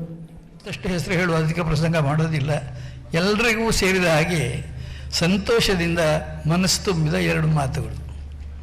ಬಂಧುಗಳೇ, ಯಕ್ಷಗಾನ ಪ್ರಪಂಚ ದಿನದಿಂದ ದಿನಕ್ಕೆ ಆಕರ್ಷಣೆಯನ್ನು ಪಡೀತಾ ಇದೆ. ಹೀಗಿರಲಿಲ್ಲ ನಾವು ಯಕ್ಷಗಾನದ ಹತ್ರ ಬರುವಾಗ. ನಿಜ ಹೇಳಬೇಕಾದ್ರೆ ಯಕ್ಷಗಾನದ ಕಲಾವಿದ ಇವತ್ತು ಒಬ್ಬ ತಯಾರಾಗಿದ್ದಾನೆ ಅಂತಾದರೆ ಅವ ಕಲೆಯ ಮೇಲಿನ ಪ್ರೀತಿಯಿಂದ ಬಂದದ್ದು ಅಂತ ಹೇಳುವ ಹಾಗಿಲ್ಲ. ಹೊಟ್ಟೆಪಾಡು, ಬೇರೆ ಏನೂ ಗೊತ್ತಿಲ್ಲ. 6 ತಿಂಗಳ ಅನ್ನ ಹೇಗೂ ಆಗ್ತದೆ ಆ ಮೇಳದಲ್ಲಿ, ಮತ್ತೆ ಉಳಿದಂತೆ ಏನಾದರೂ ಹೇಗಾದರೂ ಬದುಕಿದ್ರಾಯಿತು ಅನ್ನುವಂಥ ಸ್ಥಿತಿಯಲ್ಲಿ ಮೇಳಕ್ಕೆ ಬಂದಂಥ ಕಲಾವಿದರು ಇರೋದು. ಇವತ್ತವರು ಕಲಾವಿದರಾಗಿದ್ದಾರೆ. ರಾಜ್ಯೋತ್ಸವ ಪ್ರಶಸ್ತಿ ಪಡೆಯುವವರಿಗೆ ಕಲಾವಿದ ಮುಂದುವರೆದಿದ್ದಾನೆ. ಯಕ್ಷಗಾನ ವೇಷಧಾರಿ, ಯಕ್ಷಗಾನ ಕಲಾವಿದ ಏನಿದ್ದಾನೆ ಅವನು ಜನರ ದೃಷ್ಟಿಯಲ್ಲಿ ಈಗ ಆತ್ಮೀಯನಾಗ್ತಾನೆ, ಆರಾಧ್ಯನಾಗ್ತಾನೆ. ಮಾತ್ರ ಅಲ್ಲ, ಯಕ್ಷಗಾನದಂಥ ಕಲೆಗೂ ಇಷ್ಟು ಮರ್ಯಾದೆಯೋ ಅಂತ ಯೋಚನೆ ಮಾಡುವ, ಹೇಳುವ ಒಂದು ವಾತಾವರಣ ನಿರ್ಮಾಣ ಆಗಿದೆ. ಸಾಧಾರಣವಾಗಿ ನಮ್ಮಲ್ಲಿ ಒಂದು ಸಂಘಟನೆ ಮಾಡ್ತಾ ಇದ್ದಾಗ ಊರಿನವರೆಲ್ಲ ಸೇರಿಕೊಂಡು ಆ ಸಂಘಟಕನನ್ನು ಕರೆದು ಕೇಳಿದ್ರಂತೆ, ಅಲ್ಲಯ್ಯ ನೀನು ಎಲ್ಲ ಮಾಡ್ತಿ ಹೌದು, ಊರು ಉದ್ಧಾರ ಮಾಡ್ತೇನೆ, ಯಾವ ಕಾಲಕ್ಕೆ, ಯಾರ ಕಾಲಕ್ಕೆ ಇದು ಅಂತ. ನಿನ್ನ ಕಾಲಕ್ಕಂತೂ ಆಗೋದಿಲ್ಲ, ನಿನ್ನ ಮಕ್ಕಳ ಕಾಲಕ್ಕೆ ಆಗ ಆಗ್ತದೆ, ಒಂದು ಏನೋ ಬದಲಾವಣೆ ಆಗ್ತದೆ, ಏನೋ ಪವಾಡ ಮಾಡಿಬಿಡ್ತೇನೆ ಅಂತ ನೀ ಹೇಳಿದರೆ ಅದನ್ನು ನೋಡಲಿಕ್ಕೆ ನೀನು ಇರುವುದಿಲ್ಲ, ಸುಮ್ಮನೆ ನೀನು ಅಂತ. ಯಕ್ಷಗಾನ ಕಲಾವಿದರ ಬಗ್ಗೆಯೂ ಅಷ್ಟೇ. ಅವರು ಈಗ ಈ ಸ್ಥಿತಿಗಿದ್ದರೂ ಸಹ ಹಿಂದೆ ಇದ್ದ ಸ್ಥಿತಿ ಶೋಚನೀಯ. ಒಂದು ದೇವಸ್ಥಾನಕ್ಕೊಂದು ಮೇಳ ಇದ್ದರೆ ಆ ಮೇಳ ಹೊರಡುವ ಹೊತ್ತಿಗೆ ಎದ್ದು ನಿಲ್ತಿತ್ತು. ಅಲ್ಲಿಂದ ಇಲ್ಲಿಂದ ಕಲಾವಿದರನ್ನು ಒಟ್ಟು ಹಾಕಿ, ಯಾಕಂದರೆ ಅವರು ನನ್ನ ದೃಷ್ಟಿಯಲ್ಲಿ ಅಂತೂ, ನನ್ನಂಥ ಯಕ್ಷಗಾನ ಕಲಾವಿದನ ದೃಷ್ಟಿಯಲ್ಲಿ ಇವತ್ತು ಅಂಗೈಯವರೇ ಹೊಸರೇ ಅಲ್ಲ.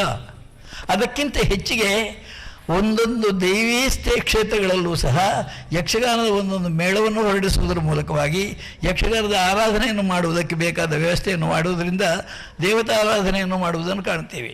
ಯಕ್ಷಗಾನ ಕಲೆ ಮೊದಲು ನಾನು ಆಗಲೇ ಹೇಳಿದ ಹಾಗೆ ಒಂದು ಮೇಳದ ಯಜಮಾನ, ಒಬ್ಬ ದೇವಸ್ಥಾನದ ಒಂದು ಭಕ್ತೇಶ್ವರ, ಇಷ್ಟಕ್ಕೆ ಸೀಮಿತ ಇತ್ತು. ಈಗ ಹಾಗಿಲ್ಲ. ಮೇಳ ಎಷ್ಟು ದೊಡ್ಡದು, ಮೇಳಗಳ ಸಂಖ್ಯೆ ಎಷ್ಟು ಹೆಚ್ಚು, ಅಷ್ಟಕ್ಕೂ ಸರಿಯಾಗಿ ಕಲಾವಿದರನ್ನು ತಯಾರು ಮಾಡುವ, ಹುಡುಕುವ ಮಾತ್ರವಲ್ಲ ಅವರನ್ನು ರಂಗ ಮೇಲೆ ದುಡಿಸುವ ಈ ಒಂದು ವ್ಯವಸ್ಥೆ ಬೇರೆ ಬೇರೆ ಕಡೆಗಳಲ್ಲಿ ಬೇರೆ ಬೇರೆ ಸ್ಥಳಗಳಲ್ಲಿ ನಡೀತವೆ. ಯಕ್ಷಗಾನದ ಮೇಳ, ದೇವಸ್ಥಾನದ ಮೇಳ ಇರ್ಬೋದು. ಹಾಗೆಯೇ ಒಬ್ಬೊಬ್ಬ ಕಲಾವಿದನನ್ನು ಸಹ ಯಾವ ವೇಷ ಕೊಟ್ಟು ಇವನನ್ನು ಬಳಸಬಹುದು, ಯಾವ ಮೇಳದಲ್ಲಿದ್ದಾನೋ ಅವನ ಮೇಳದಿಂದ ಅವನನ್ನು ಹೇಗೆ ಎತ್ತಿ ಹಾಕಬಹುದು ಅಂತ ಯೋಚನೆ ಮಾಡುವಂಥ ರೀತಿಯಲ್ಲಿ ಇವತ್ತು ಯಕ್ಷಗಾನ ಮುಂದುವರೆದಿದೆ. ಎಲ್ರಿಗೂ ಒಳ್ಳೆಯ ಕಲಾವಿದರೇ ಬೇಕು, ಒಳ್ಳೆಯ ವೇಷಧಾರಿಗಳೇ ಬೇಕು, ಒಳ್ಳೆಯ ವೇಷಗಳೇ ಬೇಕು. ನಮ್ಮ ಮೇಳ ಒಳ್ಳೆಯದಾಗಬೇಕು ಅನ್ನುವಂಥ ಯೋಚನೆ ಇದ್ದರೆ ಆ ಯೋಚನೆ ಕಾರ್ಯರೂಪಕ್ಕೆ ತರುವುದಕ್ಕೆ ನಮ್ಮ ಕಲಾವಿದರನ್ನು ಪೋಷಿಸುವಂತಹ ಜನ, ಕಲಾಭಿಮಾನಿಗಳು ಇವತ್ತು ದುಡಿತಾ ಇದ್ದಾರೆ ಅನ್ನೋದು ಸತ್ಯ. ಈ ಸತ್ಯದ ಜೊತೆಯಲ್ಲಿ ಒಂದು ಮಾತು ಏನಪ್ಪ ಅಂತಂದರೆ, ಸುಂದರರಾಯರ ಪಾತ್ರ ಸಾಮುಗರು ಅಷ್ಟೇ ಹೇಳಿದ ಮೇಲೆ ನಾನು ಎಷ್ಟು ಹೇಳಬೇಕು ಏನು ಹೇಳಬೇಕು ನನಗೆ ಗೊತ್ತಿಲ್ಲ. ಆದರೆ ಒಂದು ಗೊತ್ತಿದೆ ನನಗೆ, ನಾನು ಇಂತಹ ಸನ್ಮಾನಗಳನ್ನು ಕೇಳಿದ ಹೊತ್ತಿಗೆ ಅಥವಾ ಸ್ವೀಕರಿತ ಹೊತ್ತಿಗೆ ಅವರ ಮಾತುಗಳನ್ನು ಕೇಳ್ತಾ ಆ ಸನ್ಮಾನದಲ್ಲೊಂದು ಕಥೆ ಹೇಳ್ತಿದ್ದೆ. ಏನು ಕಥೆ ಅಂದರೆ, ನೀವು ಕೇಳಿದ್ದರೆ ಕ್ಷಮಿಸಿಬಿಡಿ, ಒಂದೆರಡು ಕಡೆ ಹೇಳಿದ್ದೇನೆ ಇದನ್ನು. ನಾನು ಎಲ್ಲಿಂದಲೂ ಸಂಗ್ರಹ, ನನಗೂ ತಮಿಳ ಪುಸ್ತಕ ಯಾರಿದ್ದು ಸಿಕ್ಕಿದ್ದು, ಇಲ್ಲದೆ ಅರಿಗಿಲ್ಲ. ಏನಪ್ಪ ಅಂತಂದರೆ, ಒಂದು ಊರಿನಲ್ಲಿ ಒಬ್ಬ ಅಯೋಗ್ಯ ಇದ್ದ. ಅಯೋಗ್ಯ ಅಂದರೆ ಯೋಗ್ಯ ಅಲ್ಲದಿದ್ದು ಅಂತ ಮಾತ್ರ ಅರ್ಥ ಮಾಡಿಕೊಳ್ಳಿ ಸಾಕು. ಅಷ್ಟಕ್ಕೆ ಎಷ್ಟು ಸಾಕಾಗ್ತದೆ ಈ ಕಥೆಗೆ. ಆತ ಶ್ರೀಮಂತನಾಗಿದ್ದಿರಲಿಲ್ಲ, ಬಡವನಾಗಿದ್ದ, ಆದರೆ ದುರ್ಬುದ್ಧಿಯಾಗಿದ್ದ. ಹೆಂಡತಿ ಮಕ್ಕಳಿದ್ದರು, ಅವ್ರನ್ನ ಸಾಕಬೇಕಾದ ಕರ್ತವ್ಯದ ಪ್ರಜ್ಞೆ ಅವನಿಗಿರಲಿಲ್ಲ. ಎಲ್ಲೋ ಹೋಗಿ ಏನೋ ಹಾಳು ಮೂಳು ಮಾಡಿಕೊಂಡು ಹೊಟ್ಟೆ ಮೇಲೆ ಹಾಳಾಗಿ ಹೋಗ್ತಾ ಇದ್ದ. ಒಂದ್ಸಲ ಇದ್ದಕ್ಕಿದ್ದ ಹಾಗೆ ಅವ ಯಮ ಹೇಳಿದ, ನಿಂದ ಇಲ್ಲಿದ್ದು ಅಲ್ಲಿದ್ದು ಸಾಕು, ಇಲ್ಲಿಗೆ ಬಂದು ಬಿಡು ಅಂತ ಕರೆದುಬಿಟ್ಟ ಯಮ. ಅವನು ಸತ್ತೋದ, ಮತ್ತೆಂಥದ್ದು. ಆ ಸತ್ತು ಹೋದಾಗ ಅವನ ಹೆಣ ಮಲಗಿಸಿಕೊಂಡು ಆ ಊರಿನ ಭಾಷೆಯ ಸಂಸ್ಕಾರ ಪ್ರಕಾರ ಅವನ ಹೆಣದ ಹಿಂದೆ ಮುಂದೆ ಹೆಂಡತಿ ಮಕ್ಕಳೆಲ್ಲ ಕೂತ್ಕೊಂಡು ಅಳೋದು ಅಂತ ಉಂಟು. ತಮಿಳುನಾಡಿನಲ್ಲಿ ಈಗಲೂ ಉಂಟು ಅಂತ ಗ್ರಹಿಸ್ತೇನೆ ನಾನು. ಒಂದು ಸಿನಿಮಾ ನೋಡಿದಾಗ ಅದನ್ನು ಕಂಡಿತ್ತು. ಏನಪ್ಪ ಅಂತ ಕೇಳಿದ್ರೆ, ನೀ ಪೋಯಿಟ್ಟಿಯೇ, ಎಂಗಳೇ ಬಿಟ್ಟು ಪೋಯಿಟ್ಟಿಯೇ, ಸತ್ತು ಪೋಯಿಟ್ಟಿಯೇ, ಅಪ್ಪಡಿಯೇ ಇಪ್ಪಡಿ ಅಂತ ಅವ್ರ ಭಾಷೆಯಲ್ಲಿ ಅವರು ಅಳೋದು. ನೀನು ಹೋಗಿಬಿಟ್ಟಿಲ್ಲ, ಬಂಗಾರದ ಆಗಿದ್ದಿ, ನೀನು ಗುಣವಂತನಾಗಿದ್ದಿ, ನೀನು ನಮ್ಮನ್ನು ಉಪವಾಸ ಹಾಕಲಿಲ್ಲ, ನೀನು ನಮಗೆ ಕಷ್ಟ ಕೊಡಲಿಲ್ಲ ಅಂತ. ಇದು ದೀರ್ಘವಾಗಿ ನಡೀತಾ ಇದ್ದರೆ ಆ ಊರಿನ ಪದ್ಧತಿ. ಸತ್ತ ಮೇಲೆ ಅಡ್ತಾ ಹೆಣ ತೆಗಿಬೇಕು, ಹೆಣ ಎತ್ತುವವರೆಗೂ ಇವು ಮಾಡ್ತಾ ಇರಬೇಕು. ಇವನಿಗೆ ಸಂಬಂಧ ಇಲ್ಲ, ಏನಿಲ್ಲ. ಕಡೆಗೆ ಅವ ಏನು ಕೊಟ್ಟ ಕಾಸು, ಆ ಕಾಸು ಹಿಡ್ಕೊಂಡು ಹೋಗ್ಬೇಕು, ಅಷ್ಟು ಮಾತ್ರ ಇರುವುದು. ಇದು ಹಾಗೆ ಆದ್ದು. ಈ ಮುದುಕ ಸತ್ತಿದ್ದಾನೆ, ಇತ್ತು ಕೆಟ್ಟವೇ ಇದ್ದ, ಒಳ್ಳೆಯ ಒಂದು ಗುಣಗಾನ ಮಾಡ್ತಾ ಇದ್ದಾರೆ. ಅದನ್ನು ಕೇಳಿ ಆ ಸತ್ತುವುದವನ ಹೆಂಡತಿ ಮಗನನ್ನು ಕರೆದು ಹೇಳಿದಂತೆ, ಮಗ ಒಂದು ಕೆಲಸ ಮಾಡು, ನೀನು ಹೋಗಿ ಆ ಅಪ್ಪನನ್ನು ಮುಚ್ಚಿ ಮಲಗಿಸಿದಾರಲ್ಲ ಅವರ ಮುಸುಕು ತೆಗೆದು ನೋಡೋದು. ಅಪ್ಪ ಹೌದಲ್ವ, ಗ್ಯಾರಂಟಿ ಆಗಲಿ. ಯಾಕೆಂದರೆ ಇಷ್ಟು ಹೊಗಳಿಕೆ ಏನುಂಟು, ಅವನು ಹಣೆ ಬರ ಅವನ ಜೊತೆಯಲ್ಲಿ ಅನುಭವಿಸಿ ಆಗಿದೆ. ಹಾಗೆ ಸಾಮಗ್ರಿ ನನ್ನನ್ನು ಹೊಗಳಿಕೆ ಏನುಂಟು. ನಾನು 7ನೇ ಕ್ಲಾಸಿಂದ ಆಚೆ ಹೋಗಲಿಲ್ಲ. ಅಟ್ಲಾಸ್ ಕಂಪಾಸ್ ಮಾರಿ ಕಾಪಿ ಕುಡಿದು ಗುಡ್ಡೆಯಲ್ಲಿ ಕೂತು ಮನೆಗೆ ಬಂದು ಉದ್ಧಾರ ಮಾಡಿ ಅಪ್ಪ ಅಮ್ಮನನ್ನು ಸಾಕ್ತೇನೆ ಅಂತ ಹೊರಟವನು. ಅದು ಆಗಲಿಲ್ಲ. ಆದದ್ದು ಹೇಗೆ ಅಂತ ಕೇಳಿದ್ರೆ ಹೇಗೆ ಅಂತ ಕೇಳಿದರೆ ಅವನಿಗೆ ಗೊತ್ತು. ಆದ್ದರಿಂದ ಧರ್ಮಸ್ಥಳದಂಥ ಮೇಳದಲ್ಲಿ ದೀರ್ಘಕಾಲ ತಿರುಗಾಟ ಮಾಡಿದ್ದೇನೆ, ಅನೇಕ ಪಾತ್ರಗಳನ್ನು ಕಂಡಿದ್ದೇನೆ, ಮಾಡಿದ್ದೇನೆ, ನೋಡಿದ್ದೇನೆ, ಸಂತೋಷಪಟ್ಟಿದ್ದೇನೆ. ಅದರ ಫಲವೇ ಎಂಬಂತೆ ಆಗೊಮ್ಮೆ ಈಗೊಮ್ಮೆ ಇಂಥ ಸನ್ಮಾನಗಳಾಗ್ತವೆ. ಹೂವಿನ ಮಾಲೆ ಇರ್ಬೋದು, ಸ್ಮರಣಿಕೆ ಇರ್ಬೋದು, ಕೈಯಲ್ಲಿ ಮೈಕ್ ಇರ್ಬೋದು, ಇದೊಂದು ಕವರ್ ಇರ್ಬೋದು, ಎಷ್ಟಿದೆಯೋ ಗೊತ್ತಿಲ್ಲ. ಇದೆಲ್ಲ ವಿಷಯ. ಈ ಎಲ್ಲ ವಿಷಯಗಳನ್ನು ಯೋಚನೆ ಮಾಡ್ತಾ ಇರುವಾಗ ಇದೊಂದು ಕ್ಷಣ, ಧನ್ಯತೆಯ ಕ್ಷಣ ಅಂತ ನಾನು ತಿಳಿಯುತ್ತೇನೆ. ದೀರ್ಘ ಮಾತು ಬೇಕಾಗಿಲ್ಲ. ಮುಂದಿನ ಒಂದು ಪ್ರಸಂಗ ಬೇರೆ ಇದೆ, ಅದನ್ನು ನಾವು ನೋಡಬೇಕಾಗಿದೆ. ಮತ್ತು ಯೂನಿವರ್ಸಿಟಿಯ ಯಕ್ಷಗಾನ ಸಂಘದವರು ಚೆನ್ನಾಗಿ ಮಾಡ್ತಾರೆ ಅನ್ನುವಂಥ ಕೀರ್ತಿ ಪಡಿಬೇಕು ಅಂತಾದರೆ ಇಷ್ಟು ಸಾಕಾಗಲಿಕ್ಕಿಲ್ಲ. ಸುಧನ್ನುಗಳಿಗೆ ನೋಡಿದ್ದೆ, ಸಂತೋಷ ಆಗಿದೆ ನನಗೆ. ಆದರೆ ಅಂಥ ಪ್ರಸಂಗಗಳನ್ನು ಮಾಡುವಾಗ ಸುಧನ್ನೂ ಆಗಿ, ಕೃಷ್ಣನೂ ಆಗಿ, ಮಯೂರಧ್ವಜನೂ ಆಗಿ, ಹಂಸಧ್ವಜನೂ ಆಗಿ, ತಾಮ್ರಧ್ವಜನೂ ಆಗಿ, ಬೇರೆ ಬೇರೆ ಪಾತ್ರಗಳಲ್ಲಿ ರಂಜಿಸಿದಂಥ ನನಗೆ ಇನ್ನಷ್ಟು ಚೆನ್ನಾಗಿ ಮಾಡ್ಬೋದಾಗಿತ್ತು ಇವರು ಅಂತ ಅನಿಸಿದರೆ ಅದೇನು ನೀವು ತಪ್ಪು ತಿಳ್ಕೊಳ್ಬೇಕಾಗಿಲ್ಲ. ಪ್ರಯತ್ನ ಮಾಡಿ, ಕಷ್ಟಪಡಿ, ಹೆಜ್ಜೆ ಹಾಕಿ, ಲಜ್ಜೆ ಬಿಟ್ಟು ಮುಂದುವರೆದ್ರೆ ಹೆಜ್ಜೆಗೆ ಹಾಕಿ. ನೀವು ಕಷ್ಟಪಟ್ಟರೆ ನೀವು ಡಿಗ್ರಿ ಮಾಡೋದಕ್ಕೇನು ಬಂದಿದ್ದೀರಿ ಅದಂತೂ ಮಾಡ್ಕೊಂಡು ಹೋಗ್ತೀರಿ. ಹೋಗುವಾಗ ಯಕ್ಷಗಾನದೊಂದು ಪರಿಮಳ ಏನಿದೆ ಅದನ್ನು ಪಡ್ಕೊಂಡು ಹೋಗೋದಕ್ಕೆ ಸಾಧ್ಯ ಆಗ್ತದೆ. ಹಾಗಾಗಲಿ ಅಂತ ಹಾಗೆ ಹಾರೈಸ್ತಾ ಈ ಸನ್ಮಾನಕ್ಕೆ, ಗೌರವಕ್ಕೆ, ಪ್ರಶಸ್ತಿಗೆ ಕೃತಜ್ಞತೆಯನ್ನು ಹೇಳ್ತಾ ಅವಕಾಶಕ್ಕೆ ವಂದಿಸಿ ನನ್ನ ಮಾತುಗಳನ್ನು ಮುಗಿಸ್ತೇನೆ. ಎಲ್ಲರಿಗೂ ನಮಸ್ಕಾರ. ವಂದನೆಗಳು.